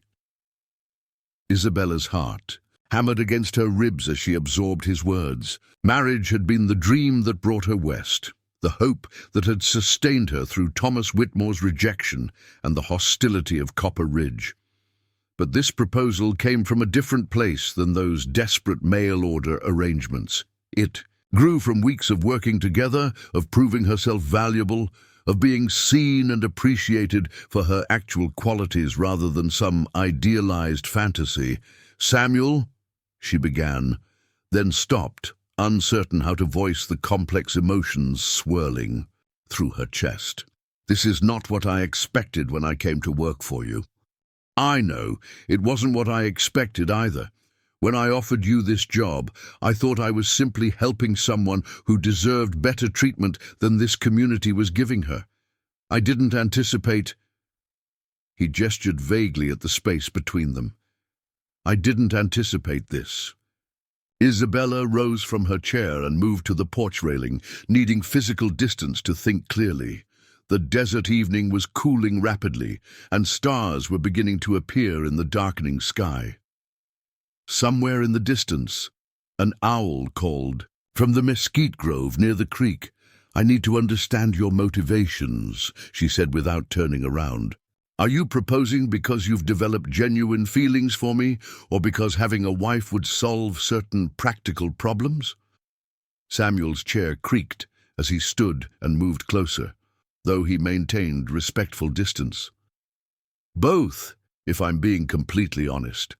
I have developed feelings for you, deeper feelings than I thought possible after losing Maria, but I'd be lying if I said there weren't practical considerations as well." Isabella appreciated his honesty, even as it complicated her emotional response. What practical considerations? This ranch needs a woman's touch to reach its full potential. Not just the housekeeping, though that matters, but the social aspects of business. Ranch wives visit each other, share information about markets and weather and local politics. A married man is taken more seriously by bankers and major buyers than a bachelor living alone. He paused, and Isabella could hear him struggling with words that carried personal weight. And then there's the question of what happens to you if our current arrangement becomes the subject of gossip. We've been careful to maintain propriety, but people talk. A single woman living alone with a widower, even in a strictly business capacity. Isabella turned to face him. You're worried about my reputation. I'm worried about your future. If rumors start circulating, it could damage your chances of finding other employment if you ever need to leave here. Marriage would protect you from that kind of speculation. The protective instinct in his voice touched something deep in Isabella's heart. Samuel Brooks was perhaps the first man who had ever considered how his actions might affect her welfare beyond their immediate interaction. "And what about love?" she asked quietly. "You mentioned affection and respect, but not love." Samuel's expression grew vulnerable in the gathering darkness. "I loved Maria with the desperate intensity of a young man who didn't understand how easily love could be lost. What I feel for you is different, deeper perhaps, because it's based on knowing who you really are rather than who I hoped you might be." He moved closer, and Isabella could see the sincerity in his brown eyes. "I love your intelligence, the way you attack problems with systematic determination. I love your strength, the way you've maintained your dignity despite every cruelty this community has shown you. I love your kindness, the way you've brought life back to this house without trying to erase Maria's memory." Isabella felt tears prick her eyes at his words. This was the kind of love she had dreamed of, but never expected to find. Love that saw her clearly and valued what it saw. "If I were to accept," she said carefully, "what kind of marriage would we have? Partnership in business and household management, obviously, but what about the more personal aspects?" Samuel's cheeks flushed slightly, visible even in the dim light. "I would hope for a complete marriage in every sense, but only when you were ready for that step. There would be no pressure, no expectations beyond what developed naturally between us." Isabella considered this, weighing her own feelings against the practical realities of her situation. She was 24 years old, past the age when most women married, with no family and limited prospects beyond what she could create for herself. Samuel offered security, respect, and the possibility of building something meaningful together. More than that, she realized, she had come to care for him deeply during their weeks of working together. His quiet strength, his fairness in their business dealings, his gentle treatment of the animals and careful stewardship of the land. All of it spoke to the kind of character she had hoped to find in a husband. "I have conditions," she said finally. Samuel's expression grew attentive. "Name them." "First, this marriage must be a true partnership. I want equal say in decisions about the ranch, equal access to the financial records, equal authority over household management." "Agreed. What else?" "Second, I want to maintain my identity. I won't pretend to be someone I'm not to make our social situation easier. If people can't accept a ranch wife with Apache blood, that's their problem, not ours." Samuel smiled at this. "I wouldn't want you any other way. Maria taught me that authenticity is worth more than social approval." "Third," Isabella continued, "I want children to be a choice we make together, not an assumption. If and when we decide to have a family, I want them raised to be proud of their heritage, all of it. I would want nothing less. Any child of ours would inherit strength from remarkable bloodlines." Isabella felt the last of her reservations crumble at his words. Samuel Brooks saw her mixed heritage not as a liability to be overcome, but as a source of strength to be celebrated. After a lifetime of being told she was somehow less because of her Apache grandmother, she had found a man who valued that part of her identity along with all the rest. "Then yes," she said simply, "I'll marry you." Samuel's smile was radiant in the starlight. He stepped closer and took her hands in his calloused palms warm against her skin. "When?" "Soon," Isabella replied. "Before the whole community has time to work themselves into a frenzy over the scandal of it." Samuel laughed, a sound of pure joy that echoed across the quiet desert. "Tomorrow, if the circuit preacher is in town. Or we could ride to Tucson and find a minister there." "Let's go to Tucson," Isabella decided. "I'd rather start our marriage away from the gossip and hostility of Copper Ridge." As if sealing their agreement, Samuel leaned forward and kissed her gently, a soft touch that spoke of promise and possibility rather than passion. Isabella felt something settle into place in her chest, a sense of rightness that had been missing. From her life for so long, she had almost forgotten what it felt like. "I should warn you," Samuel said as they broke apart, "that marriage to me won't solve all the problems you faced. Some people will always see you as an outsider, will always question your place here." Isabella lifted her chin with familiar determination. "Let them question. I've learned that I don't need their approval to build a meaningful life. I just need someone who sees my worth, and I've found that in you." The next morning brought a flurry of practical preparations. Samuel rode to town to make arrangements for their trip to Tucson, while Isabella organized the household for their brief absence. As she worked, she found herself humming, something she hadn't done since her mother's death. The simple gold band Samuel placed on her finger 3 days later in a small church in Tucson was perhaps the most beautiful thing she had ever owned. Not because of its material value, but because of what it represented: acceptance, partnership, and the beginning of a life built on mutual respect rather than desperate compromise. Their wedding night was spent not in passion, but in conversation, sitting on the porch of the Tucson hotel, talking about their plans for the ranch, their hopes for the future, their shared determination to build something lasting despite the challenges that lay ahead. "Do you think we can make this work?" Isabella asked as the desert night settled around them. Samuel reached for her hand, his thumb tracing the unfamiliar ring on her finger. "I think we've already proven we can make it work. The ceremony was just making it official." As they prepared to return to the ranch the next day, Isabella realized that she was no longer the desperate woman who had stepped off the train in Copper Ridge, seeking acceptance from people determined to reject her. She was Mrs. Samuel Brooks, partner in a thriving ranch, valued for her mind and her abilities, married to a man who saw her heritage as a source of strength rather than shame. The road back to their new life together stretched ahead of them, promising both challenges and rewards. But for the first time since leaving Missouri, Isabella faced the future with confidence rather than fear. She had found not just a husband, but a true partner, not just security, but genuine respect. The desert bloomed around them as they drove. Toward home, wildflowers carpeting the landscape in brilliant color that would last only until the next harsh wind or scorching sun. Isabella thought it was a fitting metaphor for happiness, beautiful precisely because it was fragile, precious, because it could not be taken for granted.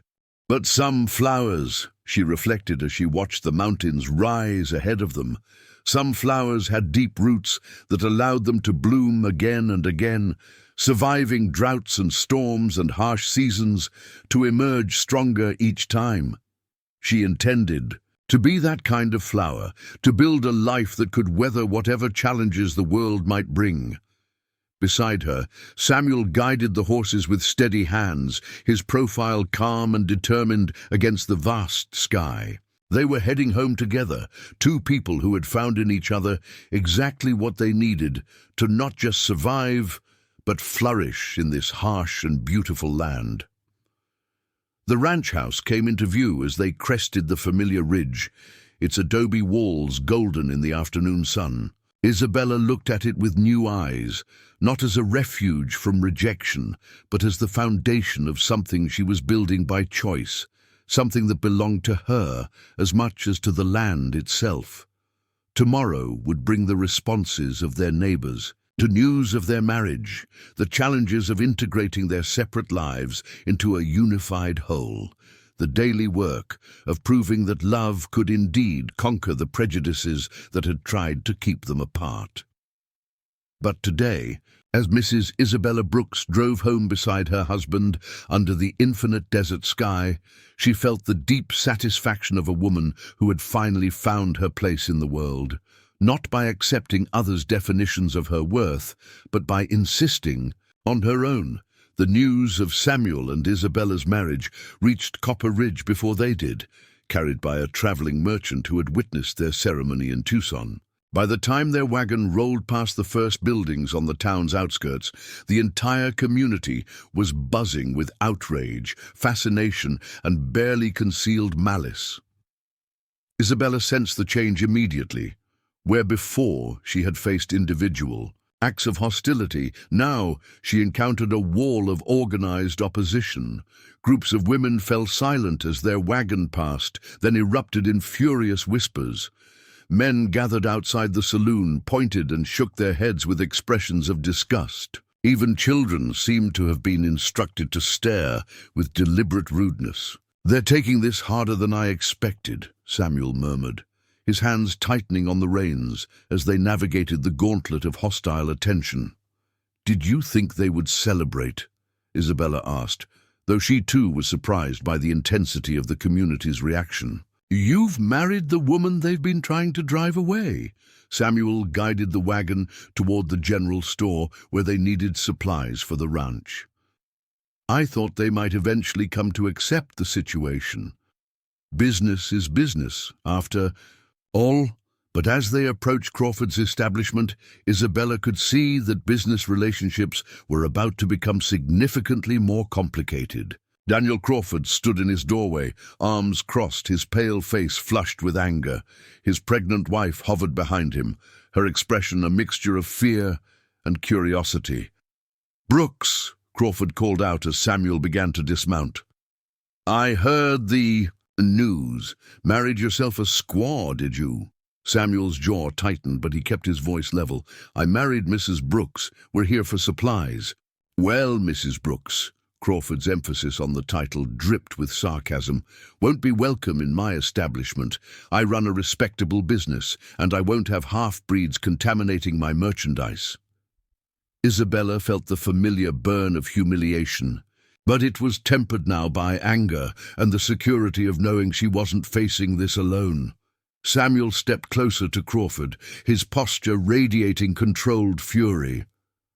"Then I suppose you won't be needing my business either," Samuel said quietly. "I'll take my account to Tucson from now on." Crawford's expression shifted as he realized the financial implications of his stance. Samuel's ranch represented one of his largest accounts, generating hundreds of dollars in annual purchases. "Now, Samuel, there's no need to be hasty. Perhaps we can work out some arrangement." "The arrangement is simple," Samuel interrupted. "You treat my wife with the same respect you'd show any other customer, or you lose my business entirely. Your choice." A crowd had begun to gather, drawn by the confrontation.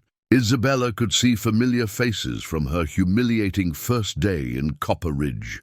Mrs. Whitmore, with her stern disapproval, the cowboys who had made crude comments, various townspeople who had treated her like a dangerous curiosity.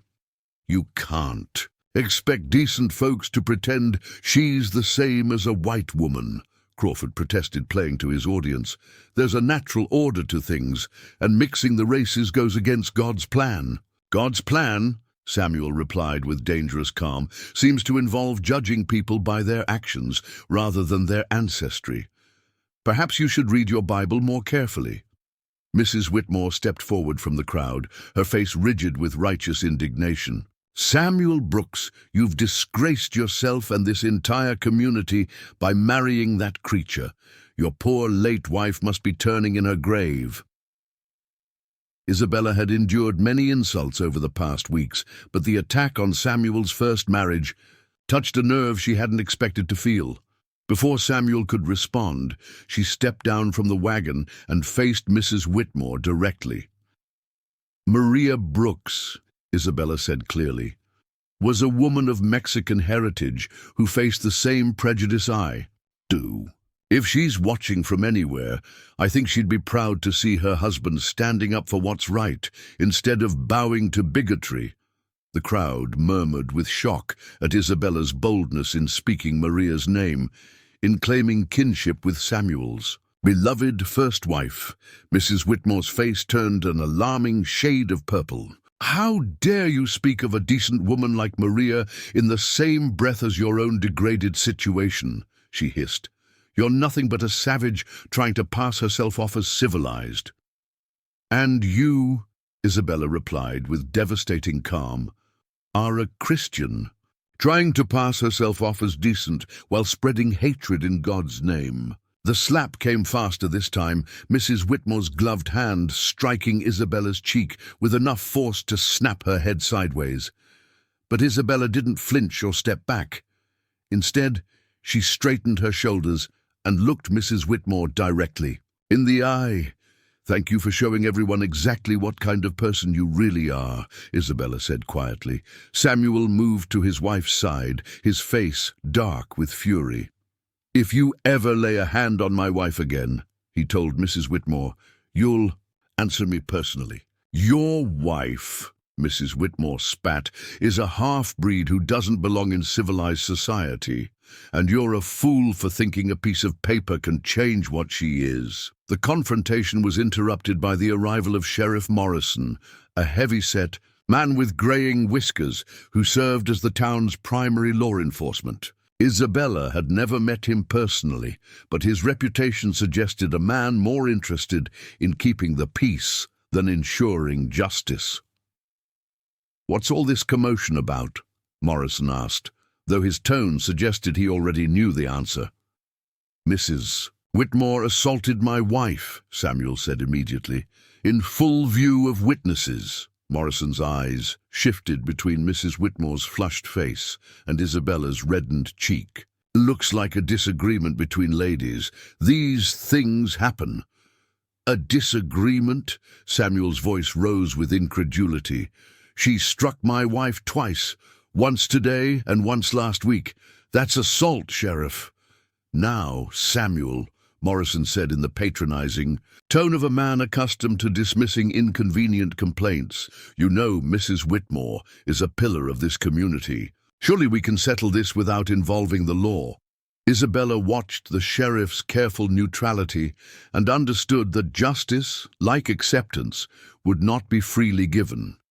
Morrison was more concerned with maintaining social order than protecting her rights, even though she was now the wife of a respected rancher. I see, Samuel said quietly. So the law applies differently depending on who's involved.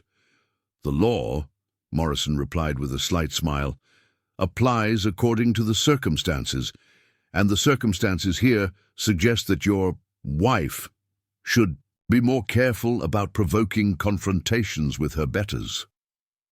The casual dismissal of her humanity, the assumption that she was somehow responsible for the violence directed against her, crystallized something cold and hard in Isabella's chest. She had hoped that marriage might shield her from the worst of the community's hostility, but she could see now that her new status had only made her a more visible target.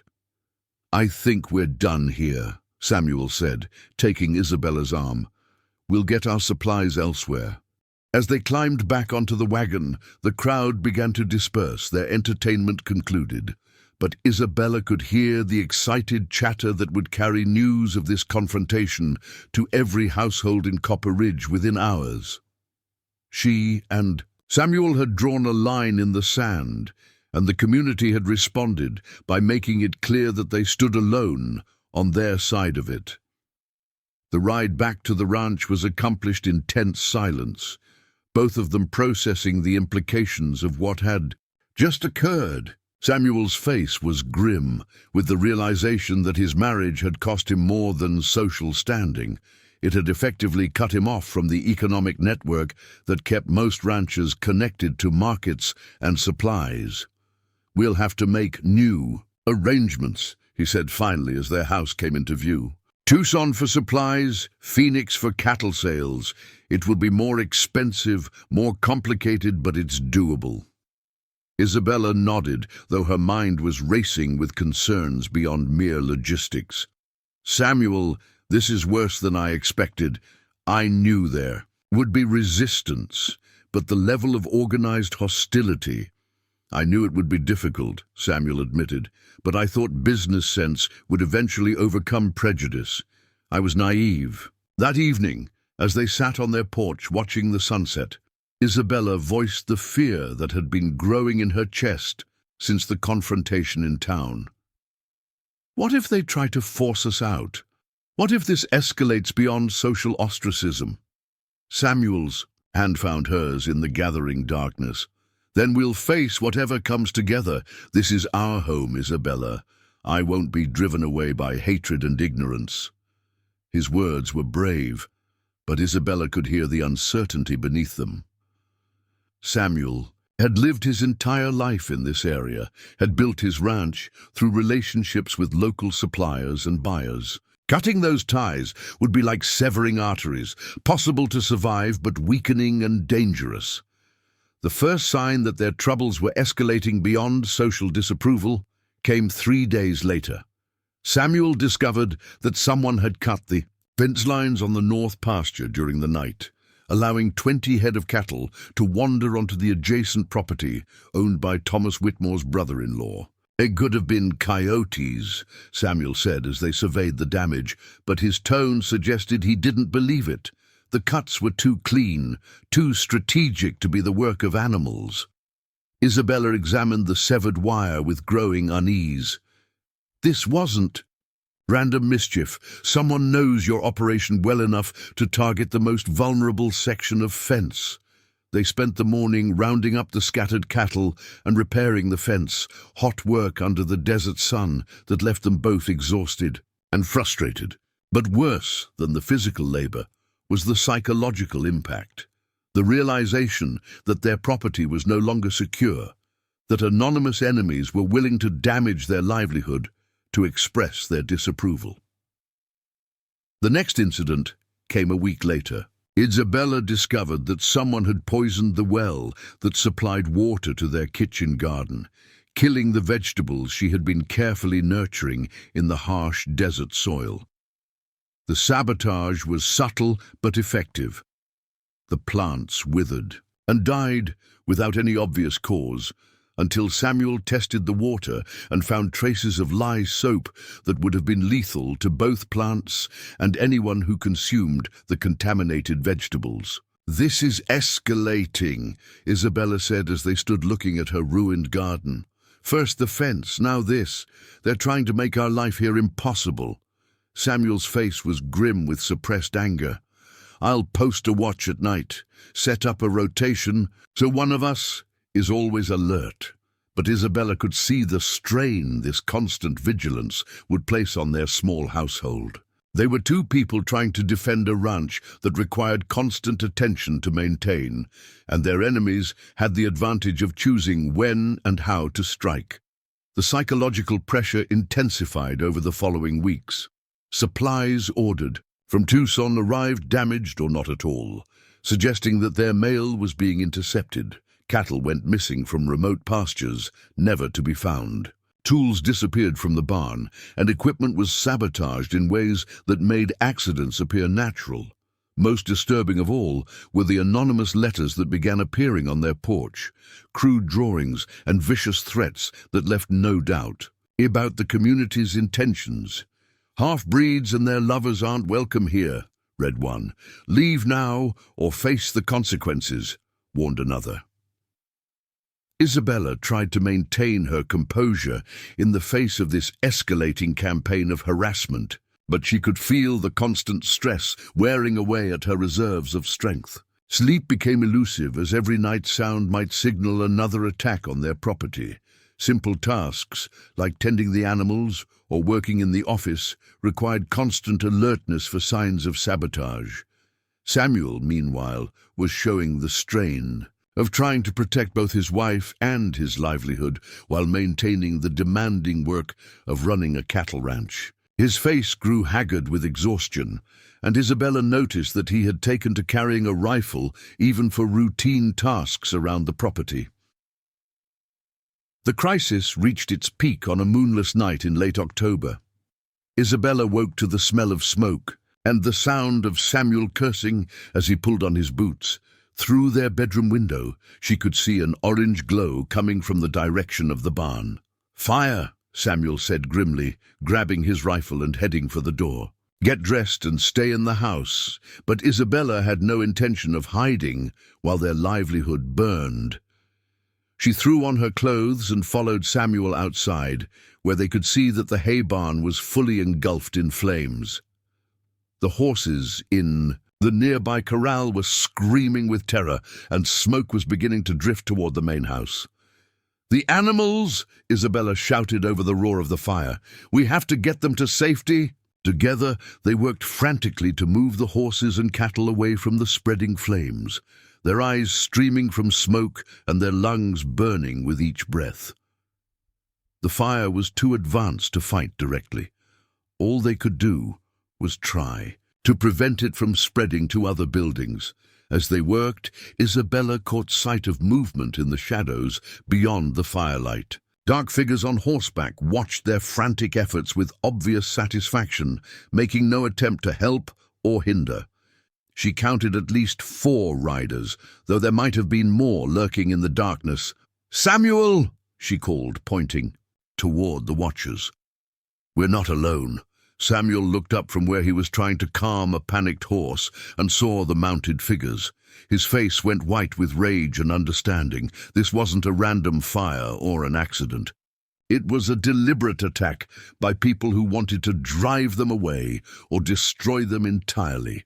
The barn collapsed in a shower of sparks and burning debris, taking with it a winter's worth of hay and feed for their animals. The economic loss was devastating, but the psychological impact was even worse. Their enemies had escalated from petty harassment to outright destruction, and there was no guarantee that this would be the end of it. As dawn broke over the smoldering ruins, Samuel and Isabella stood surveying the damage with grim faces. They had saved the animals and prevented the fire from spreading to other buildings, but the message was clear. Their neighbors were willing to use violence to force them from the community. "We can rebuild," Samuel said, but his voice lacked conviction. "Insurance will cover some of the loss, and we can buy hay from Tucson." Isabella looked at her husband's exhausted face, at the fear and anger warring in his brown eyes, and felt something hard and cold settle in her chest. The people of Copperidge had declared war on them, and this attack was only the beginning. The question now was whether they would stand and fight or admit defeat and abandon the life they had tried to build together. The sun rose fully over the blackened ruins of their barn, painting the desert landscape in shades of gold and red that might have been beautiful under different circumstances. Isabella Brooks stood beside her husband in the ashes of their dreams and prepared to make the most important decision of her life. She had faced rejection, humiliation, and hostility with dignity and determination. She had found love and partnership against all odds, had built a marriage based on mutual respect and shared strength. But now she faced a test that would determine not just her future, but her very identity. Would she allow hatred and violence to drive her from the home she had fought so hard to create? Or would she find the courage to fight back against enemies who saw her as something less than human? The answer, when it came, surprised her with its clarity and strength. Isabella Martinez Brooks had been forged in the fires of adversity, and she would not be easily broken. If Copper Ridge wanted a war, they would discover that they had chosen the wrong woman to make their enemy. The morning after the barn fire, Isabella stood in the kitchen preparing breakfast with hands that no longer trembled. The smoke-stained view from her window showed the blackened ruins of their hay barn, but also something else. Fresh horse tracks in the soft earth near the creek. Evidence that their nighttime visitors had lingered to watch their handiwork. Samuel sat at the table, writing letters with grim determination. His correspondence was no longer focused on cattle sales and supply orders, but on something far more serious. Isabella watched him seal the third envelope and address it to the territorial marshal in Phoenix. "You're calling in the law," she observed, setting a plate of eggs and bacon before him. "I'm calling in real law," Samuel corrected. "Morrison's made it clear he won't protect us, but arson is a federal crime. The territorial authorities can't ignore that." Isabella nodded, but her mind was working on a different problem. It will take days for help to arrive from Phoenix, and there's no guarantee they'll find enough evidence to make arrests. Meanwhile, our enemies know they've escalated. Successfully, they'll be planning their next move.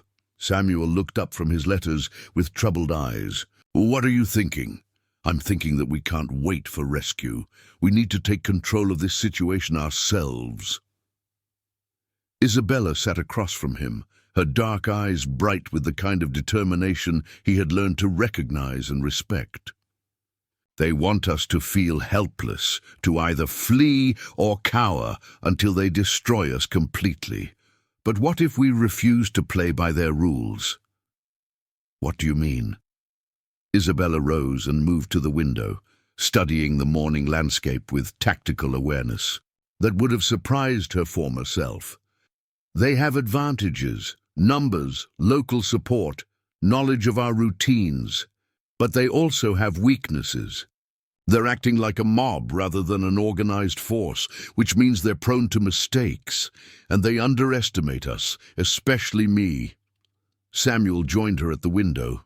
"Isabella, I won't have you putting yourself in danger to—" "I'm already in danger," she interrupted firmly. "We both are. The question is whether we face that danger passively or actively." Before Samuel could respond, the sound of approaching horses drew their attention to the eastern trail. Isabella's hand moved instinctively to the rifle that now stood beside the kitchen door, but as the riders came into view, she realized they weren't facing another attack. 3 men rode toward the house under a white flag. Thomas Whitmore himself, flanked by Daniel Crawford and Sheriff Morrison. Their faces bore expressions of grim determination mixed with something that might have been uncertainty. "A delegation," Samuel observed dryly. "How civilized of them." Isabella studied the approaching men with keen interest. This wasn't the behavior of people planning immediate violence. It was the action of a community trying to find a way to end a conflict that had grown beyond their expectations. Samuel stepped onto the porch as the riders drew rein before the house, Isabella beside him with the rifle casually cradled in her arms. The sight of the weapon clearly made their visitors uncomfortable, which was exactly the effect she had intended. "Morning, Samuel," Thomas Whitmore said with forced politeness. "We've come to talk." "About what?" Samuel's voice was carefully neutral. "About the fire that destroyed our barn. About the campaign of harassment you've been waging against my wife." Whitmore's jaw tightened at the direct accusation. "About finding a solution that works for everyone involved." "I'm listening," Samuel replied, though his posture remained tense and ready. Crawford shifted nervously in his saddle before speaking. The situation has gotten out of hand. Nobody wanted things to go this far. Isabella stepped forward, her voice cutting through the morning air with quiet authority. Didn't they? Because from where I stand, this looks exactly like what you wanted, terrorizing us until we abandoned our home and livelihood. Now, Mrs.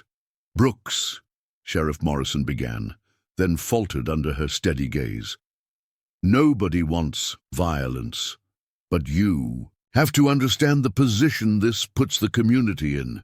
What position is that, Sheriff? Isabella asked with dangerous calm. The position of having to treat a half-Apache woman as a human being entitled to basic rights and respect. Thomas Whitmore finally found his voice. The position of explaining to our wives and children why we're allowing this arrangement to continue. You married into our society without invitation, without consideration for how it affects the rest of us. Isabella felt a cold smile touch her lips. Your society rejected me from the moment I stepped off the train, Mr. Whitmore. Remember? You made it quite clear that I wasn't welcome as your mail-order bride because of my Apache blood. Now you object to me finding happiness elsewhere. Whitmore's face flushed with the memory of their public confrontation. That was different. That was a private arrangement that didn't work out. No, Isabella said, her voice gaining strength and clarity with each word. That was a man discovering that his potential wife was more than he bargained for and rejecting her based on prejudice and cowardice, just like this entire community has done ever since. She stepped down from the porch, moving closer to the mounted men with the confidence of someone who no longer feared their judgment. You want to talk about solutions? Let me propose one. You leave us alone to live our lives in peace, and we'll continue to be productive members of this territory despite your hostility. Crawford laughed nervously. It's not that simple. People have strong feelings about mixing the races. It goes against the natural order. The natural order, Isabella repeated, her voice rich with contempt. You mean the order where white men get to decide who belongs and who doesn't, where violence is acceptable as long as it's directed at people you consider inferior? Samuel moved to stand beside his wife, his presence both supportive and protective. Isabella's right. You've shown your true nature over these past weeks. The question now is what you're prepared to do about it. Sheriff Morrison cleared his throat uncomfortably. We're prepared to make you a fair offer. The territorial government is opening new lands further west, near the California border. Good grazing country, plenty of water. If you were to relocate, there the community would be willing to help with the moving expenses, maybe even throw in a bonus for your trouble. Isabella stared at the sheriff with amazement. You're trying to bribe us to leave. We're trying to find a peaceful solution, Morrison insisted. Somewhere you could make a fresh start, away from all this unpleasantness. Unpleasantness, Samuel repeated with bitter humor. Is that what you call arson and death threats? Thomas Whitmore leaned forward in his saddle, his expression desperate. Samuel, be reasonable. You've got to see that this situation can't continue. The community won't accept your wife, and that means they won't accept you either. Your business relationships are finished. Your social connections are severed. What kind of life is that? Isabella felt something crystallize in her chest, not anger, but a profound clarity about who these men were and what they represented.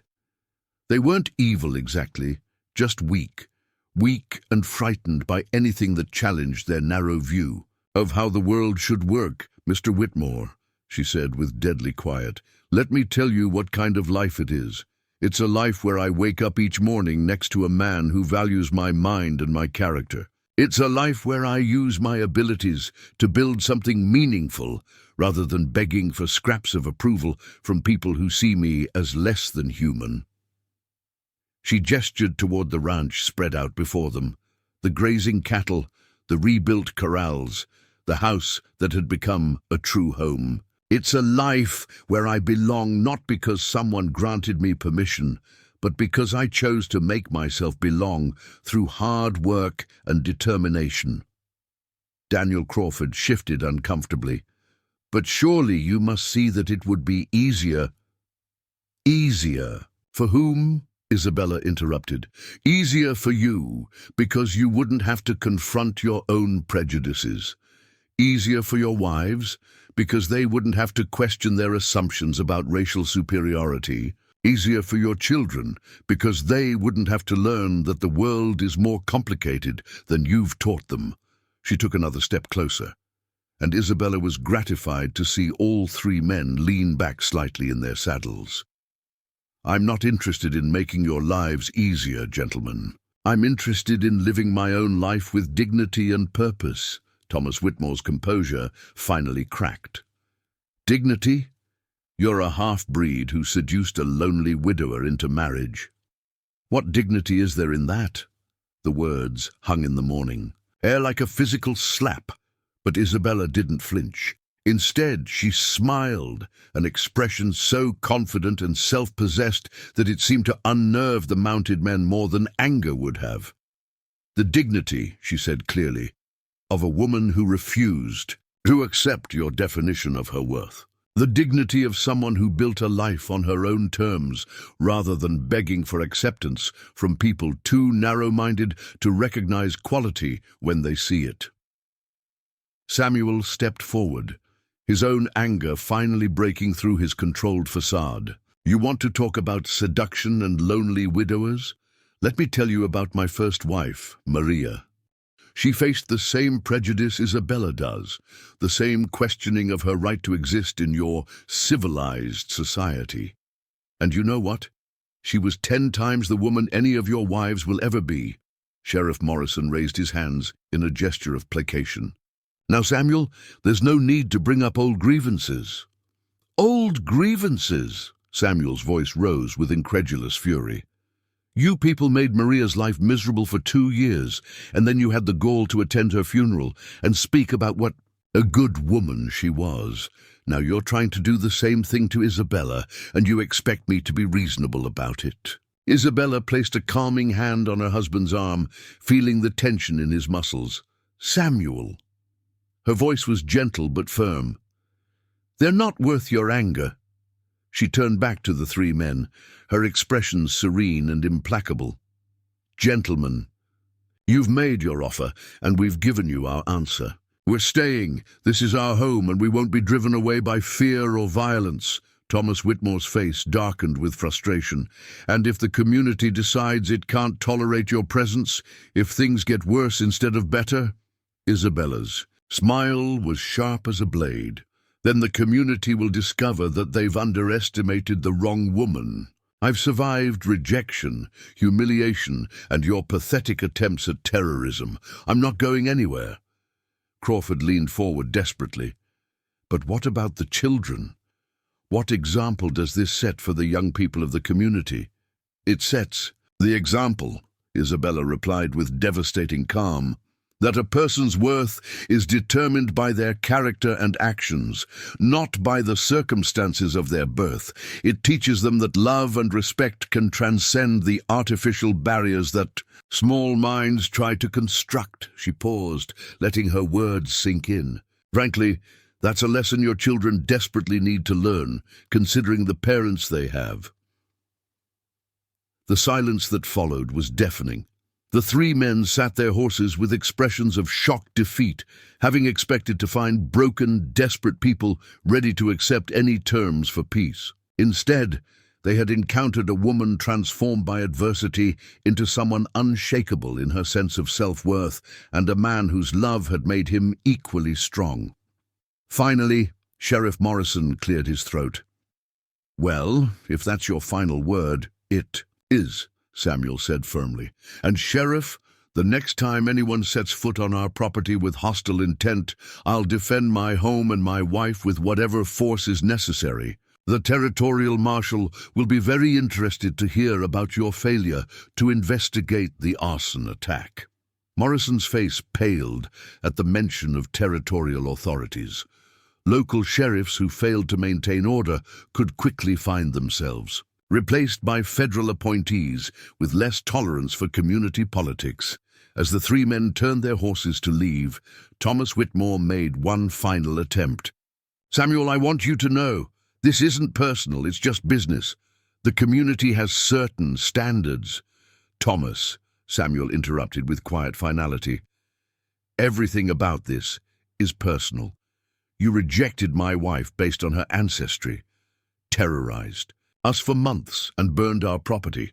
If that's not personal, I don't know what is." Isabella watched the delegation ride away with a sense of profound satisfaction, not because she had won some petty victory, but because she had finally spoken her truth with complete honesty and confidence. She was no longer the desperate woman seeking acceptance. She was someone who had found her own worth and refused to let others diminish it. "Do you think they'll leave us alone now?" Samuel asked as the riders disappeared over the ridge. Isabella considered the question seriously. "I think they'll try a different approach. Direct confrontation didn't work, so they'll probably resort to economic pressure, social isolation, maybe political maneuvering. But the violent harassment, I think that's over." "What makes you so sure?" Isabella turned to face her husband, her eyes bright with hard-won wisdom. "Because they saw something in me today that they didn't expect. They saw someone who isn't afraid of them anymore, someone who won't be intimidated or manipulated. People like that only fight battles they think they can win." Over the following weeks, Isabella's prediction proved accurate. The overt harassment stopped, replaced by a cold war of social and economic isolation, but she and Samuel had prepared for this, building relationships with suppliers and buyers in distant markets, creating a network that didn't depend on copper. Ridge's approval. The ranch prospered under Isabella's systematic management and Samuel's dedicated labor.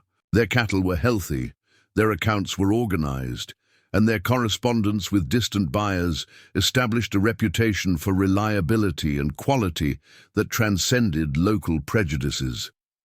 More importantly, their marriage deepened into something that neither of them had quite anticipated. What had begun as a practical partnership based on mutual respect had grown into genuine love, not the desperate passion of youth, but the steady, enduring affection of two people who had seen each other at their worst and chosen to build something. Beautiful together, 6 months after the confrontation with the delegation, Isabella discovered she was pregnant. The news filled her with joy and terror in equal measure.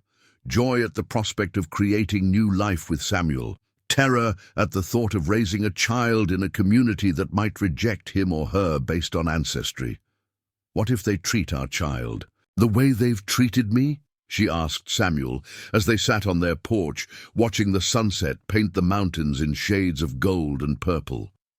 Samuel took her hand, his thumb tracing the calluses that had formed from months of ranch work. "Then we'll teach our child what you've taught me, that other people's opinions don't define your worth. That strength comes from knowing who you are and refusing to let anyone convince you otherwise." Isabella smiled, feeling the truth of his words settled into her bones. "Our child will have quite a heritage to live up to: Spanish land grants, Apache survival skills, Mexican craftsmanship, and American determination. Don't forget stubbornness," Samuel added with a grin, "from both sides of the family." As winter gave way to spring, the desert bloomed with wildflowers that painted the landscape in brilliant colors. Isabella worked in her rebuilt kitchen garden, her growing belly evident beneath her loose dress, while Samuel repaired fence lines and planned for the spring cattle drive to Phoenix.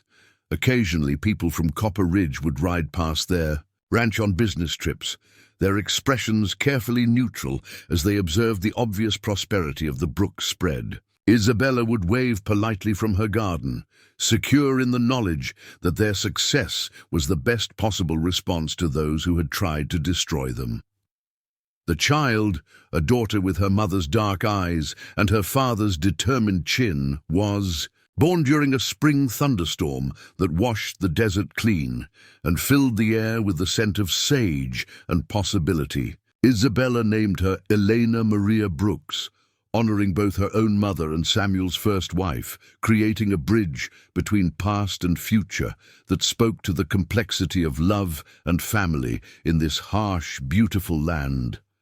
As Isabella held her daughter, for the first time, she marveled at the journey that had brought her to this moment. She had come west as a desperate woman seeking acceptance from strangers who were determined to reject her.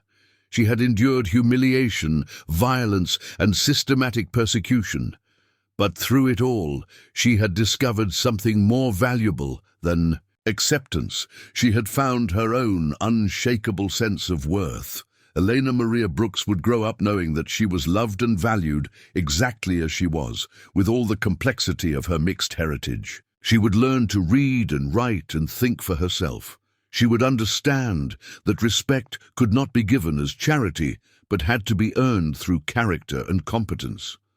Most importantly, she would know that her worth was not subject to the approval of others.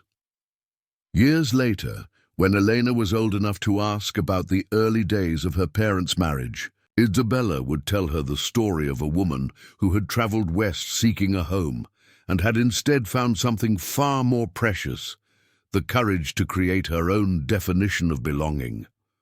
The Brooks Ranch continued to prosper, becoming one of the most successful operations in the territory. Isabella's organizational skills and Samuel's dedication to quality livestock created a reputation that extended far beyond the borders of their hostile local community.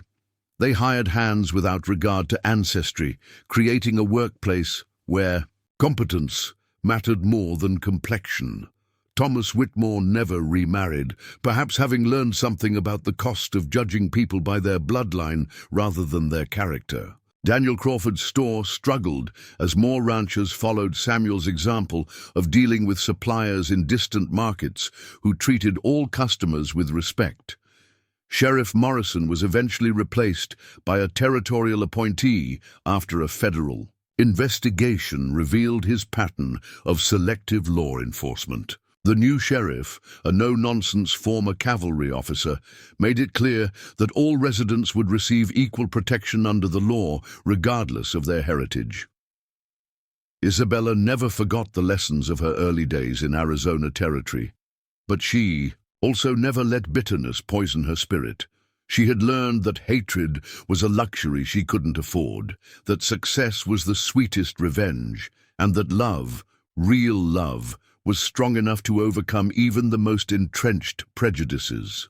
As she sat on her porch each evening, watching the desert sunset paint the sky in magnificent colors, Isabella Brooks reflected on the strange journey that had brought her to this place of peace and belonging. She had come west as Isabella Martinez, a woman defined by others' perceptions of what she lacked.